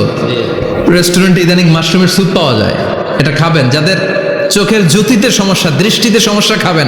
হাদিসে এসেছে আল কামআতু মিনাল মান ওয়া মাউহা শিফাউন লিল আইন। মাশরুম হলো মান্না সালোয়ার মতো খাবার। মাশরুমের স্যুপ যারা খাবে, চোখের জ্যোতি যাদের কম, তাদের চোখের জ্যোতি বাড়িয়ে দিবে কে? বুখারীর বর্ণনা, কানা রাসূলুল্লাহ ইউহিব্বুল হালাওয়া ওয়াল আসাল। বিশ্বনবী মিষ্টান্ন খেতে বড্ড পছন্দ করতেন, আবার বিশ্বনবী বেশি বেশি মধু খেতে পছন্দ করতেন। সুবহানাল্লাহ। কোরআনে দুইটা জিনিসের ক্ষেত্রে আল্লাহ শিফা যোগ করেছেন, যে দুইটা জিনিসের সাথে সম্পৃক্ত হলে শিফা। এক হচ্ছে কোরআন পড়লে শিফা, অনুনাজ্জিলু মিনাল কোরআনি মা হুয়া শিফা। আবার কোরআনে এই আয়াতের ক্ষেত্রে বলা হয়েছে শিফা ফিহি শিফাউন লিন্নাস। এজন্য সাইয়েদানা ইবনে মাসউদ এই উম্মাহকে উদ্দেশ্য করে বলেছেন, আলাইকুম বিশিফাইন, তোমাদের উচিত দুইটা জিনিস থেকে শিফা নেয়া। এক হলো কোরআন, দুই হলো আসাল মানে মধু। কোন সুবহানাল্লাহ। কোরআন তেলাওয়াত করলে অসুস্থরে সুস্থ করে দেয় কে? সূরা ফাতিহা তেলাওয়াত করলে অসুস্থকে সুস্থ বানিয়ে দেয় কে? আবার মধু খেলে সুস্থ বানিয়ে দেয় কে? মধু খেয়ে প্রশংসা করবেন কার? নাকি মধু হই হই বিষাবাইলা বলবেন এগুলো কখনো? খাঁটি মধু খেতে হবে। খাঁটি মধু চিনার উপায় হচ্ছে এটাতে পিঁপড়া জমে না, এটা ফ্রিজে রাখলে জমাট বাঁধে না, এটাতে দুর্গন্ধ হয় না। এক গ্লাস পানির মধ্যে এক ড্রপ মধু ছেড়ে দিলে এটা পানির সাথে না মিশে একেবারে নিচে চলে যায়। খাঁটি মধু খেতে হবে। তাহলে ফিহি শিফাউন লিন্নাস। কত কিছু দিয়ে যে আল্লাহ এটাকে সমৃদ্ধ করেছেন। এটার মধ্যে গ্লুকোজ আছে, এটার মধ্যে সুক্রোজ আছে, ফ্রুক্টোজ আছে, প্রোটিন আছে, মিনারেলস আছে, ক্যালসিয়াম আছে, ভিটামিন আছে। খাইলেই শরীর গরম হয়ে যায়। সুবহানাল্লাহ। এজন্য শীতকালে বেশি বেশি খাবেন, জাম্পার লাগবে না।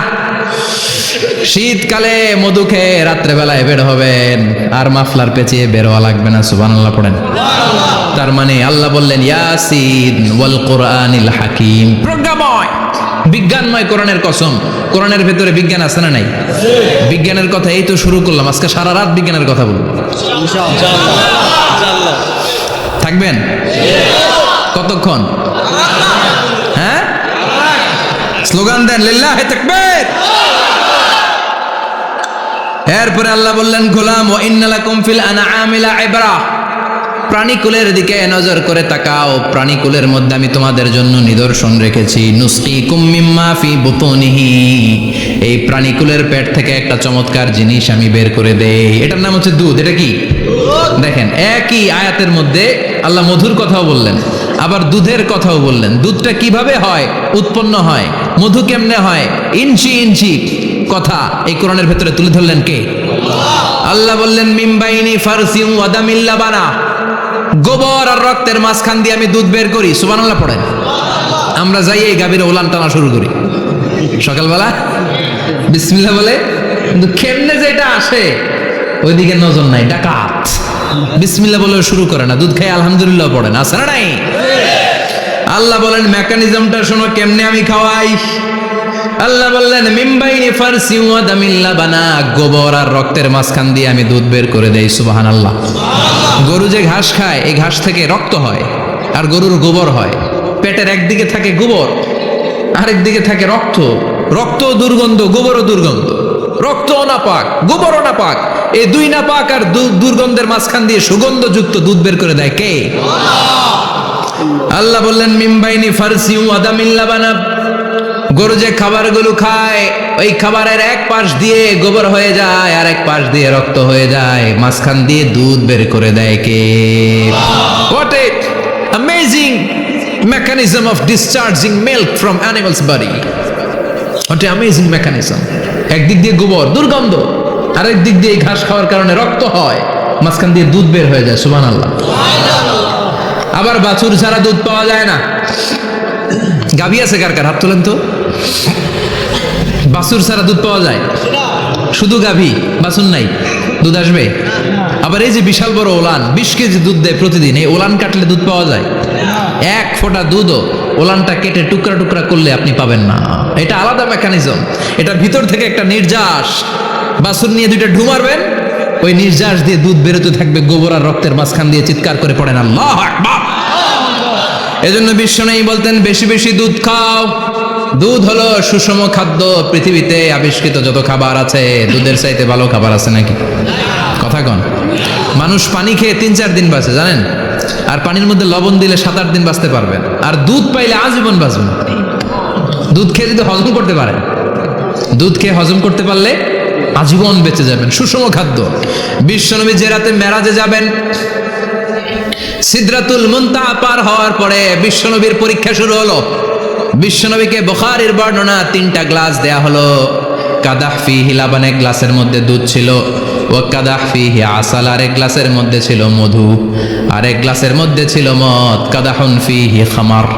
বিশ্বনবীকে 3টা গ্লাস দিয়ে বলা হলো নবী চুজ করেন কোনটা নেবেন। এক গ্লাসে মধু, আরেক গ্লাসে দুধ, আরেক গ্লাসের মধ্যে বিশ্বনবীকে দেয়া হলো মদ। বিশ্বনবী বললেন যে এই গ্লাসের ভেতরে দুধ আছে, আমি ওই পেয়ালাটা নিলাম। সাইয়েদনা জিবরাইল বললেন ইয়া রাসূলুল্লাহ আখাস্তাল ফিতরা, আপনি যেমন নিছেন তেমন।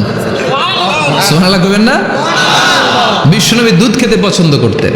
আর বিশ্বনবী বলতেন আলাইকুম বি আলবানিল বাকার, বেশি বেশি গরুর দুধ খাবা। ফাইন্নাহা তুরাম্মু মিনাল আশজার, কেননা এটা সবুজ লতা পাতা ঘাস পাতার নির্যাস। গরু কি খায়? ঘাস খায় না? এই ঘাসের নির্যাস হচ্ছে দুধ। বিশ্বনবী বলতেন বেশি বেশি দুধ খাবা। ফিহি শিফার মধ্যে শিফা আছে।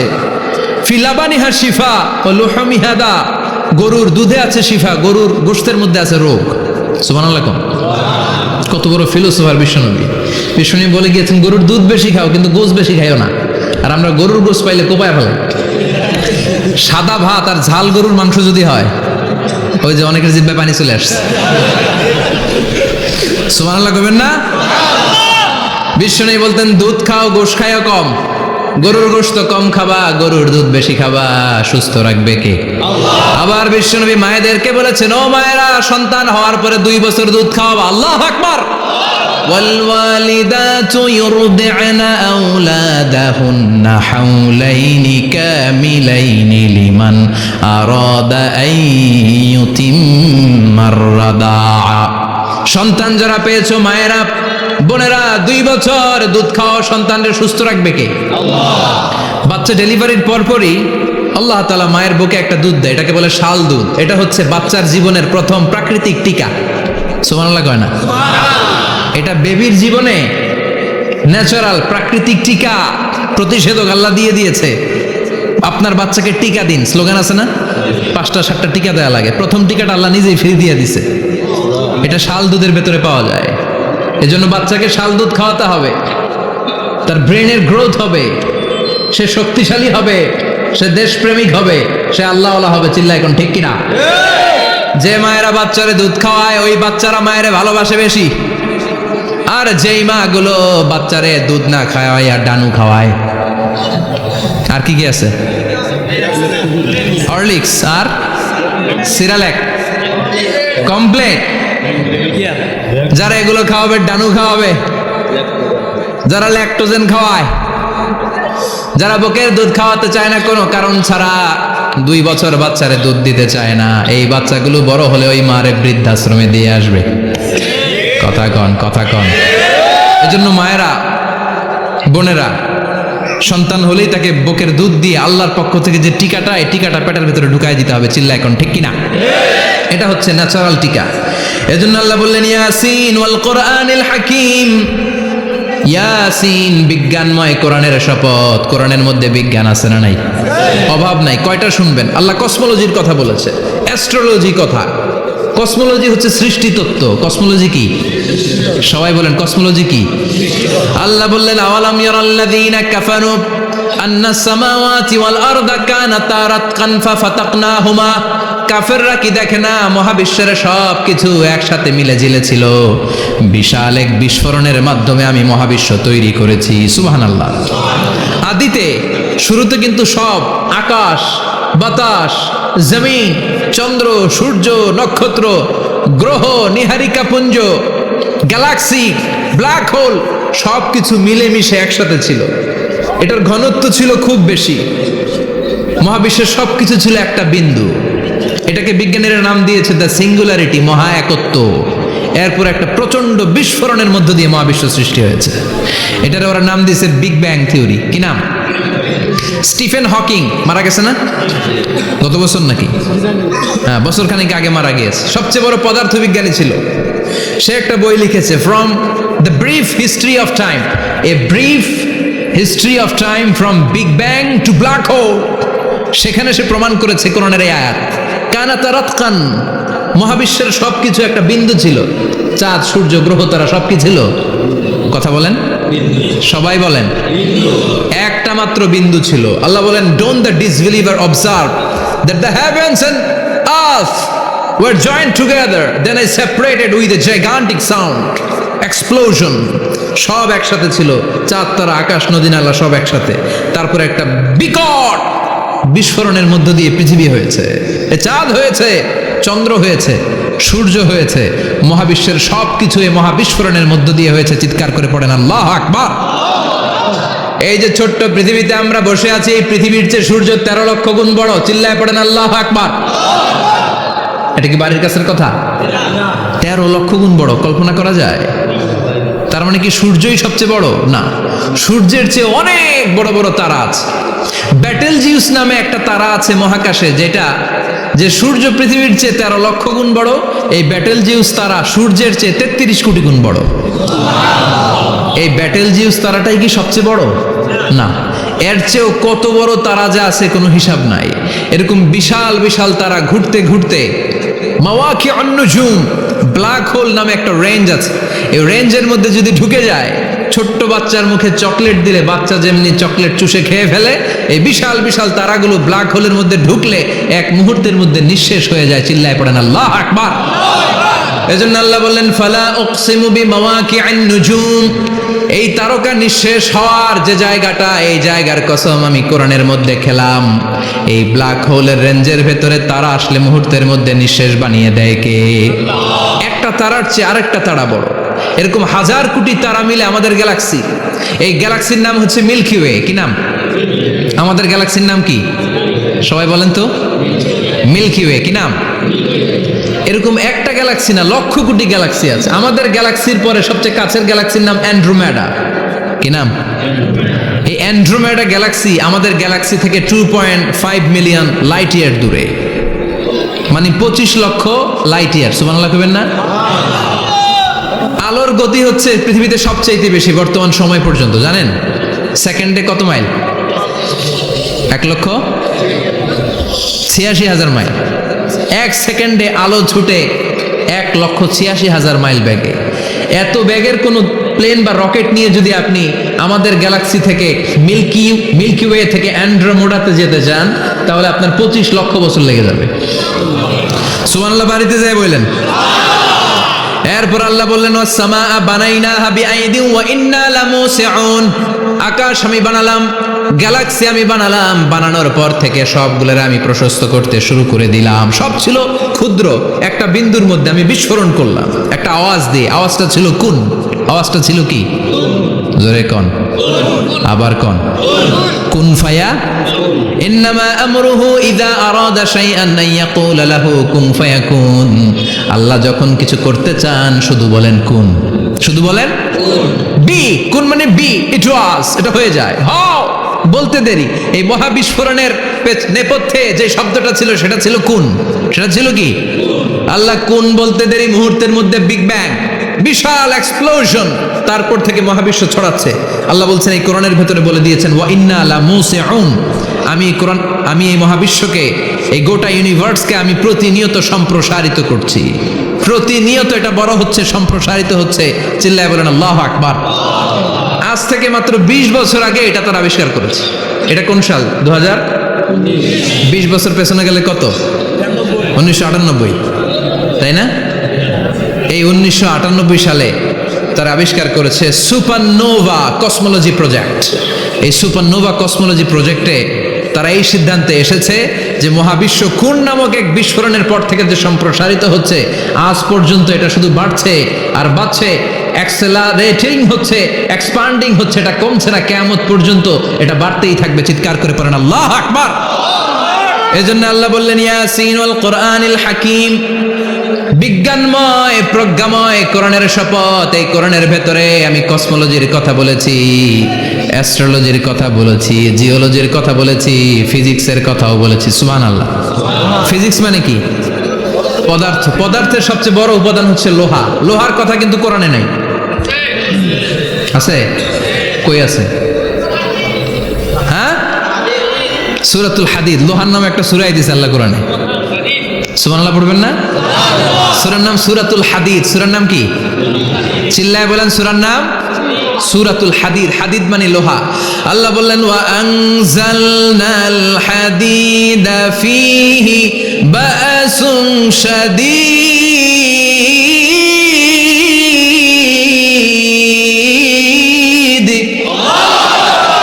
ওয়া আনজালনাল হাদিদ ফীহি বাসুন শাদীদ, আমি লোহা নাজিল করলাম আর লোহার ভেতরে আমি ভয়ঙ্কর শক্তি ঢুকাইয়া দিলাম। সুবহানাল্লাহ। ফীহি মানাফিউ লিন-নাস, লোহার ভেতরে মানুষের জন্য অনেক কল্যাণ আছে। সুবহানাল্লাহ। লোহা ছাড়া পৃথিবীতে কিছু হয়? আংটি বানাতে লোহার দরকার আছে না নাই? ঘড়ি বানাতে, গাড়ি বানাতে, বাড়ি বানাতে, মোবাইল বানাতে, হেলিকপ্টার, প্লেন, রকেট, মাইকের স্ট্যান্ড। সুবহানাল্লাহ। এমন কোন জিনিস নাই যেটার মধ্যে লোহা লাগে না। এজন্য আল্লাহ বললেন এই লোহার নামে আমি একটা সূরা ডেডিকেট করলাম, ওয়া আনজালনাল হাদিদ ফীহি বাসুন শাদীদ, আমি লোহাকে নাজিল করেছি। আল্লাহ বলেছেন, খেয়াল করে শব্দটা শুনেন, ওয়া আনজালনাল হাদিদ, আমি লোহাকে উপর থেকে নাজিল করেছি। কি করেছি? কথা বলেন। তার মানে লোহা পৃথিবীতে ছিল না, নাজিল করছে কে? লোহা পৃথিবীতে ছিল? পৃথিবীতে ছিল? পৃথিবীতে থাকলে নাজিল করবেন কেন? এই যে কোরআনটা পৃথিবীতে আগে ছিল, নাজিল করছে কে? কোন ফেরেশতাকে দিয়ে? সাইয়েদনা জিবরাইল। কোন নবীর উপর? বিশ্বনবী মুহাম্মদুর রাসূলুল্লাহ। আল্লাহু আকবার। তার মানে ওহি পৃথিবীতে ছিল না, আল্লাহ উপর থেকে নাজিল করেছেন। নুজুল মানে উপর থেকে নিচের দিকে আসা। এই নুজুল শব্দ ব্যবহার করে আল্লাহ বললেন ওয়া আনজালনাল হাদিদ, লোহাকে আমি নাজিল করেছি। তার মানে লোহা পৃথিবীর উপাদান নয়, লোহা এসেছে উপর থেকে। কোন সুবহানাল্লাহ। বিজ্ঞানীরা, পদার্থবিদ যারা গবেষণা করে এটাই পেয়েছেন, লোহা আসলে পৃথিবীর না। লোহা পৃথিবীতে উৎপাদন করা হয় নাই। লোহার যে মলিকিউল, অণু আছে, লোহার একটা অণু তৈরি করার মতো ক্ষমতা পৃথিবীর নাই। ইভেন এই সৌরজগতের কোনো কিছু নাই। সূর্যের তাপেও লোহা তৈরি হতে পারে। লোহার ছোট্ট একটা অণু তৈরি করতে কমপক্ষে 1 কোটি ডিগ্রি সেলসিয়াস তাপের প্রয়োজন হয়। তার মানে এটা পৃথিবীর কোনো উপাদান নয়, এটা আনজালনাল হাদিদ। আল্লাহ বলেন মহাবিস্ফোরণের কারণে গলিত অন্য কোনো তারার ভেতর থেকে লোহার উপাদান আমি পৃথিবীর ভিতরে এনে ঢুকিয়ে দিয়েছি। তার মানে পদার্থের কথা কোরআনে আছে না নাই? সুবহানাল্লাহ কইবেন না? এরপরে বায়োলজির কথা আছে না নাই? বায়োলজিক্যাল অ্যাসপেক্ট অফ মাউন্টেন্স, কেমন করে পাহাড়ি রেঞ্জ তৈরি হলো, আছে না নাই? ওয়াজআলনাল জিবালা আওতাদা, পাহাড়কে আমি পেরেক মেরে দিয়েছি। ওমিয়া কাঠের ভেতরে যখন পেরেক মারেন, পেরেকের বেশিরভাগ অংশ কাঠের ভেতরে ঢুকে যায়, উপরে দেখা যায় সামান্য, ঠিক কিনা? তো লোহা যদি আল্লাহ পেরেক মারেন, উপরে যা দেখা যায় এটা সামান্য, আসল পাহাড় তো মাটির নিচে। সুবহানাল্লাহ কইবেন না? আসল পাহাড় কোথায়? পেরেক যদি কাঠের মধ্যে ঢুকিয়ে দেন, পুরো পেরেকটা কাঠে ঢুকে যায় না, উপরে দেখা যায় কদ্দুর? সামান্য। পাহাড়ের যা আপনি দেখেন এটা তো পেরেকের মাথা, পুরো পাহাড়টা আল্লাহ জামিনের ভেতরে গেড়ে দিয়েছেন। চিল্লায় পড়েন আল্লাহু আকবার। আবার আল্লাহ বললেন অমিনাল জিবালি জুদাদুম বিদু ওয়া হুমরুম মুখতালিফুন আলওয়ানু, আছে না নাই? ওয়া গারাবিবু সুদ, আল্লাহ বলেন নানা রঙের পাহাড় পর্বত মহাবিশ্বে আমি তৈরি করেছি। কোন পাহাড় হচ্ছে রক্তিম বর্ণের, কোন পাহাড়কে বানিয়েছি আমি কৃষ্ণ বর্ণের, কোন পাহাড়কে বানিয়েছি আমি শুভ্র বর্ণের, কোন পাহাড়ের রং কালো, কোনটা সাদা, কোনটা নীল, আছে না নাই? মহাবিশ্ব যখন তৈরি হয়েছে পৃথিবীর মধ্যে 7টা টেকটনিক প্লেট তৈরি হয়েছে। 7 tectonic plates create the mountain range on earth. পৃথিবীতে এই পাহাড় তৈরির কারণ হচ্ছে 7টা প্লেট, এগুলোর 7 টেকটনিক প্লেট বলে। এই প্লেটগুলোর কারণে পৃথিবীতে এই রং বেরঙের পাহাড় তৈরি হয়েছে। কত রঙের যে পাহাড় আছে, আরব বিশ্বে পাথরের পাহাড়, বাংলাদেশে মাটির পাহাড়, ব্রুনাই, সিঙ্গাপুর, ইন্দোনেশিয়াতে যদি যান আরেক ধরনের পাহাড়। চায়নার একটা শহর আছে গানজু সিটি, কি নাম? এই গানজু সিটিতে একটা পাহাড় আছে রেইনবো মাউন্টেন, ওখানে 7 রঙের পাহাড় পাওয়া যায় এক জায়গায়। সুবহানাল্লাহ কইবেন না? রেইনবো মানে কি? রংধনু। রংধনুর কয় রং? কথা কন। ছোটবেলায় আমরা মুখস্থ রাখতাম বেনিয়া সহকলা, বেতে বেগুনি, নিতে নীল, হাতে আসমানি, শতে সাদা, হতে হলুদ, কতে কালো, লাতে লাল। সুবহানাল্লাহ নাই? মনে রাখার কি অসাধারণ পদ্ধতি। তো এই রেইনবো মাউন্টেন, রংধনুর 7 রঙের পাহাড় এক জায়গায় পাওয়া যায়। এখানে সাদা পাহাড়, এখানে সবুজ পাহাড়, এখানে নীল পাহাড়, ওখানে লাল পাহাড়, এখানে কালো পাহাড়। এই চায়নার গানজু সিটিতে আল্লাহ তাআলা 7 রঙের পাহাড় এক জায়গায় রেখেছেন। চিৎকার করে বলেন আল্লাহু আকবার। তার মানে বায়োলজির কথাও কোরআনের ভেতরে আছে না নাই? এরপর আল্লাহ বললেন কেমন করে আকাশ থেকে আমি পানি নাজিল করে, এটাও কোরআনে আছে না নাই? আমরা ছোটবেলা পড়েছি ওয়াটার সাইকেল, হাইড্রোলজিক্যাল সাইকেল, কেমন করে সূর্যের তীব্র তাপ সাগর থেকে পানিকে জলীয় বাষ্প করে উপসে নেয়, উপরে নিয়ে সেটাকে পুঞ্জীভূত করে দেয়, ঘনীভূত করে দেয়, মেঘ হয়ে যায়, সেখান থেকে ঝিরিঝিরি ঝিরিঝিরি বৃষ্টি পড়ে, আছে না নাই? আর ওই বৃষ্টির গান আমরা গাই, এই বৃষ্টি ভেজা রাতে তুমি চলে যেও না। ওই বৃষ্টি পেয়ে আল্লাহর কাছে দোয়া করে না? বিশ্বনবী বলেন রহমতের বৃষ্টির নিচে দাঁড়িয়ে কেউ যদি হাত তুলে দোয়া করে, ওই দোয়া কবুল করে কে? আল্লাহ। আবার আকাশের মধ্যে মেঘের ঘনঘটা দেখলে বিশ্বনবী পেরেশান হয়ে যেতেন, হয়রান হয়ে যেতেন, আর আল্লাহর কাছে বলতেন আল্লাহ এই মেঘ দিয়ে তুমি আমাদেরকে আযাব দিও না, তুমি আমাদেরকে গজব দিও না, তুমি আমাদেরকে শেষ করে দিও না, এই মেঘ থেকে তুমি আমাদেরকে রহমতের বৃষ্টি দাও। পড়ে না আমিন।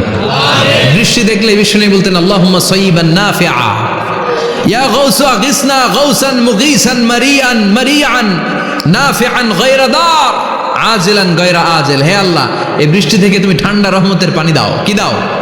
আল্লাহ মেঘে দে পানি দে, ছায়া দে রে তুহু, আল্লাহ মেঘে দে। পড়েন পড়েন, আল্লাহ মেঘে দে পানি দে, ছায়া দে রে তুহু, আল্লাহ মেঘে দে। এই ওয়াটার সাইকেলের কথা আল্লাহ বলেছেন।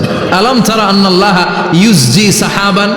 কাফের নাস্তিক যেগুলো সমাজের আবর্জনা খড়কুটা, ওরা কি দেখে না কেমন করে আমি বাতাসকে জলীয় বাষ্প করে আকাশে তুলি, বায়ুমণ্ডলে নিয়ে যাই, সুম্মা ইউআল্লিফু বাইনাহুম, জলীয় বাষ্পগুলারে তখন আমি ঘনীভূত করি, সুম্মা ইয়াজআলুহু রুকামান, এরপরে আমি মেঘে পরিণত করি, ফাতারাল ওয়াদকা ইয়াখরুজু মিন খিলালিহি, তারপর মেঘের ভেতর থেকে ঝিরিঝিরি ঝিরিঝিরি বৃষ্টি নাজিল করে কে?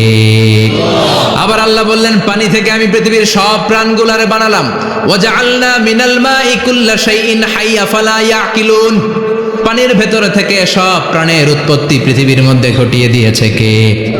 বিজ্ঞানীরা স্বীকার করেছে পৃথিবীতে যত প্রাণ পাওয়া যায়, যত প্রাণের ব্লুপ্রিন্ট পাওয়া যায় সব এসেছে পানি থেকে। চিৎকার করে বলেন কোত্থেকে? পানি নাই তো প্রাণ নাই, পানিও আছে প্রাণও আছে। কোন সুবহানাল্লাহ। বিজ্ঞানীদের ধারণা, তারা ধারণা করে বলেছে পৃথিবীর প্রথম প্রাণের নাম হচ্ছে অ্যামিবা। কি নাম? ওরা বলেছে এটা এককোষী জীব, it's a very small unicellular organism found ever in the world. পৃথিবীতে পাওয়া প্রথম এককোষী প্রাণীর নাম হচ্ছে অ্যামিবা। এটা এসেছে শৈবালের মতো, এরপরে জুপ্লাঙ্কটন, ফাইটোপ্লাঙ্কটন, ব্যাকটেরিয় প্লাঙ্কটন, একটার পর একটা স্পিসিজ প্রজাতি পৃথিবীতে ডেভেলপ করেছে। কোন সুবহানাল্লাহ। এই পানির কথা কোরআনের ভেতরে বলে দিল কে? এজন্য আল্লাহ বললেন ওয়াল কোরআনিল হাকিম, বিজ্ঞানময় কোরআনের শপথ। এই কোরআনটা বিজ্ঞানের ঠাসা, এই কোরআন আশ্চর্যের শেষ নাই, এই কোরআন কোনোদিন পুরাতন হয় না। এই কোরআনের ভেতরে আল্লাহ দিয়েছেন হেদায়েতের মশাল, আর কোরআনটাকে বানিয়েছেন বিজ্ঞানের সুউচ্চ মিনার। জোরে কোন সুবহানাল্লাহ। তার মানে কোরআনে আমরা কি পেলাম? দুধের কথা পেলাম, মধুর কথা পেলাম, কিভাবে ডায়েট করবেন সেটা আমরা পেলাম, আমরা কসমোলজি পেলাম, অ্যাস্ট্রোলজি পেলাম, বায়োলজি পেলাম, ফিজিক্স পেলাম, ওয়াটার সাইকেল পেলাম, এবার পাতালপুরীর কথার দরকার আছে না নাই? পৃথিবীর একেবারে গভীরতম গভীরে কি আছে এটা কিন্তু কোরআনে নাই, আছে। পৃথিবীর মাঝখানে যে উত্তপ্ত লাভা আর আগুন, এটা আপনারা জানেন? পৃথিবীর উপর দিয়ে আমরা ঠান্ডা পৃথিবীতে ঘুরে বেড়াই, কিন্তু এর ভিতরে কিন্তু আগুন, লাভা। আল্লাহ কোরআনের মধ্যে ফুটন্ত টকবগে সাগরের কসম খেয়েছেন। আল্লাহ বলেছেন ওয়াল বাহারিল মাসজুর,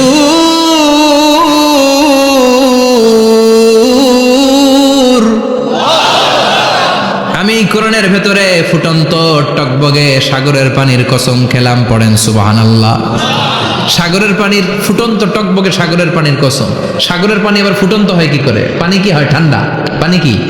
কথা বলেন। আল্লাহ পৃথিবীর ভেতরকার কথা চিন্তা করে বলেছেন ওয়াল বাহরিল মাসজুর। ইউনাইটেড স্টেটস অফ আমেরিকার নেভাল একাডেমির সায়েন্টিস্টরা এই আয়াতের উপর রিসার্চ করেছে যে সাগরের ভেতরে আবার এই ঠান্ডা পানির ভেতরে আবার উত্তপ্ত আগুনের লাভা আসলো কোত্থেকে। রিসার্চ করার জন্য তারা সাগরের ভেতরে পাইপ ঢুকিয়েছে। পাইপ ঢুকাতে ঢুকাতে অনেকগুলো লেয়ার তারা পার করেছে। রূপান্তর শিলার স্তর, পাললিক শিলার স্তর, আগ্নেয়গিরির শিলার স্তর, মার্বেল পাথরের অনেকগুলো শিলার স্তর পেরিয়ে যাওয়ার পরে তারা পাইপ ঢুকানোর পরে দেখতে পেয়েছে পাইপগুলো গলে যায়। পাইপগুলো কি হয়? তার মানে ভিতরে কি আছে? গত কয়েক মাস আগে জাপানে কিছু জিওলজিস্ট, ভূতত্ত্ববিদ, তারা গবেষণা করে পৃথিবীর এক মাথা থেকে আরেক মাথায় যেতে চাচ্ছে, মানে প্রতিপাদ স্থান। বাংলাদেশের এখান থেকে ছিদ্র করলে আপনি দক্ষিণ আমেরিকার চিলির সান্টিয়াগোতে যেয়ে উঠবেন। কথা বুঝতে পেরেছেন? তার মানে বাংলাদেশের প্রতিপাদ স্থান হচ্ছে দক্ষিণ সাউথ আমেরিকার চিলির সান্টিয়াগো। আবার ইন্ডিয়া থেকে ছিদ্র করতে করতে পৃথিবীর আরেক মাথা দিয়ে উঠবেন। সুবহানাল্লাহ বলেন। এটা তারা শুরু করেছে কিন্তু এখনো সফল হয় নাই। ইউএস এর নেভাল একাডেমির সায়েন্টিস্টরা পাইপ ঢুকাতে ঢুকাতে দেখে একটা পর্যায় শেষে পাইপ আর ঢুকানো যায় না। পাইপগুলো পৃথিবীর ভেতরে যেতে যেতে গলে গলে পানি হয়ে যায়। সুবহানাল্লাহ কইবেন না? এই রিসার্চ প্রজেক্টের যিনি চিফ, উনি বললেন bring the water proof pipe from America. America থেকে ওয়াটার প্রুফ পাইপ নিয়ে আস। আমার এমন পাইপ লাগবে গবেষণা করার জন্য যে পাইপ আগুনে জ্বলে না। ওয়াটার প্রুফের মধ্যে আগুন লাগালে আগুন ধরবে? বুলেট প্রুফে বুলেট মারলে বুলেট ঢুকবে? মাননীয় প্রধানমন্ত্রী শেখ হাসিনা যে গাড়িতে করে চড়ে, এটা বুলেট প্রুফ কার? গুলি মারলে ঢুকবে? আবার গুলি মারতে যায় না, 14 গোষ্ঠী উদ্ধার করে ছাড়বে আপনার, খবরদার। তো আমেরিকা থেকে ফায়ার প্রুফের পাইপ নিয়ে আসা হলো। নেভাল একাডেমির চিফ সায়েন্টিস্ট পাইপ ঢুকাতে আরম্ভ করলেন। ঢুকাতে ঢুকাতে পৃথিবীতে কিন্তু অনেকগুলো স্তর আছে। এই যে বালু মাটি, সব কিন্তু বালু মাটি নয়। আপনি খুঁড়তে খুঁড়তে পেয়ে যাবেন পাললিক শিলা, এরপরে রূপান্তরিত শিলা, এরপরে মার্বেল পাথরের শিলা, এরপরে শুরু হবে গরম আগ্নেয়গিরির শিলা। ওই শিলার ভেতরে এমন আগুন আল্লাহ রেখেছে, নেভাল একাডেমির সায়েন্টিস্টরা ফায়ার প্রুফের পাইপ ঢুকাতে ঢুকাতে একটা লেভেল যাওয়ার পরে দেখে যে ফায়ার প্রুফের পাইপও গলে গলে মুহূর্তে পানি হয়ে যায়। তার মানে ভেতরে এমন আগুন আল্লাহ রেখেছে, ওই আগুনের তুলনায় পৃথিবীর আগুনের মতো নয়। ওই আগুনটাই জাহান্নামের আগুন। আবার বিজ্ঞানীরা গবেষণা করে ওই আগুনের মধ্যে মানুষের চিৎকার শুনেছে। এজন্য হাদিসে এসেছে আল্লাহর ওলিরা, মুমিন বান্দারা মারা গেলে তাদের রূহগুলো আকাশে চলে যায়, ইল্লিনে চলে যায়। আর কাফের মুশরিক আর নাস্তিকগুলো মারা গেলে তাদের আত্মাগুলো পৃথিবীর মাঝখানে সিজ্জিনে চলে যায়। ওই সিজ্জিনের ভেতরে আগুন আছে না নাই? চিল্লায় বলেন। তার মানে পাতালপুরীর কথাও আছে, সাগরের কথাও আছে, আকাশের কথাও আছে। কেমন করে দুনিয়াতে আমরা আসলাম সেটাও আছে। এমব্রয়োলজি, ভ্রূণ তত্ত্বের কথা কোরআনে আছে না নাই? পৃথিবীতে আল্লাহ কয়েক সিস্টেমে মানুষ বানালেন। সৈয়দনা আদমকে বানালেন, মাও নাই বাবাও নাই। সৈয়দনা আদম আলাইহিস সালামের বাবার নাম কি? মায়ের নাম কি? মাও নাই বাবাও নাই। আবার সৈয়দনা ঈসা আলাইহিস সালামকে আল্লাহ তৈরি করলেন, শুধু মা আছে বাবা নাই। আবার আমাদের সবাইকে আল্লাহ বানালেন, মাও আছে বাবাও আছে, ঠিক কি না? এরপরে ছোট্ট 1 ফোঁটা নাপাক থেকে আল্লাহ আমাদেরকে বানালেন। এই 1 ফোঁটা বীর্যের মধ্যে যে প্রাণ আছে, এটা দুজন বিজ্ঞানী আবিষ্কার করেছে। লিয়েন হুক মাইক্রোস্কোপ যন্ত্র দিয়ে তারা বীর্যের মধ্যে, স্পার্ম ড্রপের মধ্যে গবেষণা করে পেয়েছে যে ওখানে কি যেন নড়ে। ওই 1 ফোঁটা ড্রপের মধ্যে কি যেন নড়ে। সেখান থেকে ওরা আবিষ্কার করেছে স্পার্মের ভেতরে, শুক্রাণুর ভেতরে প্রাণের অস্তিত্ব আছে। এক ফোঁটা স্পার্মে, এক ফোঁটা বীর্যের মধ্যে 20 কোটি যদি শুক্রাণু না থাকে, ওই স্পার্ম থেকে আল্লাহ বেবি দেয় না, সন্তান দেয় না। সুবহানাল্লাহ কোন? এজন্য আল্লাহ বললেন, হাল আতা আলাল ইনসানি হিনুম মিনাদ দাহরি লাম ইয়াকুন শাইআম মাযকুরা। ও মানুষ, কেন এত অহংকার করো? নজর করে তোমার জীবনের শুরুটার দিকে একটু তাকাও। কি ঝিলা তুমি? এক ফোঁটা নাপাক পানি, একটা স্পার্ম ড্রপ থেকে এসেছো। ইয়াখরুজু মিন বাইনি সুলবি ওয়াত তারায়েব, বাবার পৃষ্ঠদেশ থেকে মায়ের গর্ভদেশের মধ্যে তোমাকে নিয়ে গেল কে? সেখান থেকে ফি যুলুমাতিন সালাস, 3টা প্যাকেট দিয়ে মায়ের পেটের মধ্যে তোমাকে প্রিজার্ভ করলো কে? আল্লাহ প্রত্যেকটা স্টেজ কোরআনে বলে দিয়েছেন। ফি যুলুমাতিন সালাস, 3টা অন্ধকার প্রকোষ্ঠে আল্লাহ আমাদেরকে প্রিজার্ভ করেছেন। মায়ের ফুলের একটা প্যাকেট, মায়ের জরায়ুর একটা প্যাকেট, আবার মায়ের পেটের একটা প্যাকেট। ওই প্যাকেটের ভিতরে পৃথিবীর কোন কবিরাজের কবিরাজি কাজে লাগছে? ডাক্তারের ডাক্তারি কোন কবিরাজ করে খাওয়াইছে? চিল্লায় বলেন তিনি কে? এরপর আল্লাহ বললেন ফি যুলুমাতিন সালাস, ওটা অন্ধকার ছিল। যেই টেম্পারেচারে রাখলে তুমি সুস্থ থাকবা, যেই টেম্পারেচারে রাখলে তুমি আস্তে আস্তে বড় হতে পারবা, সেখানে আমি রাখলাম। সেখান থেকে আমরা হয়ে গেলাম জিমেট, সেখান থেকে জাইগট, তারপরে ইমব্রয়ো, তারপরে ফেইটাস, ল্যাটার স্টেজ। প্রথমে ছিলাম ইনিশিয়াল স্টেজ, তারপরে ল্যাটার স্টেজ, আমরা বড় হতে লাগলাম। আল্লাহ আমাদেরকে হার্ট দিলেন, সিস্টনিক ডায়াস্টনিক, অলিন্দ নিলয় শুরু হয়ে গেল। রুহুর ফুৎকার আমাদের হৃদয়ে ভরে দিল কে?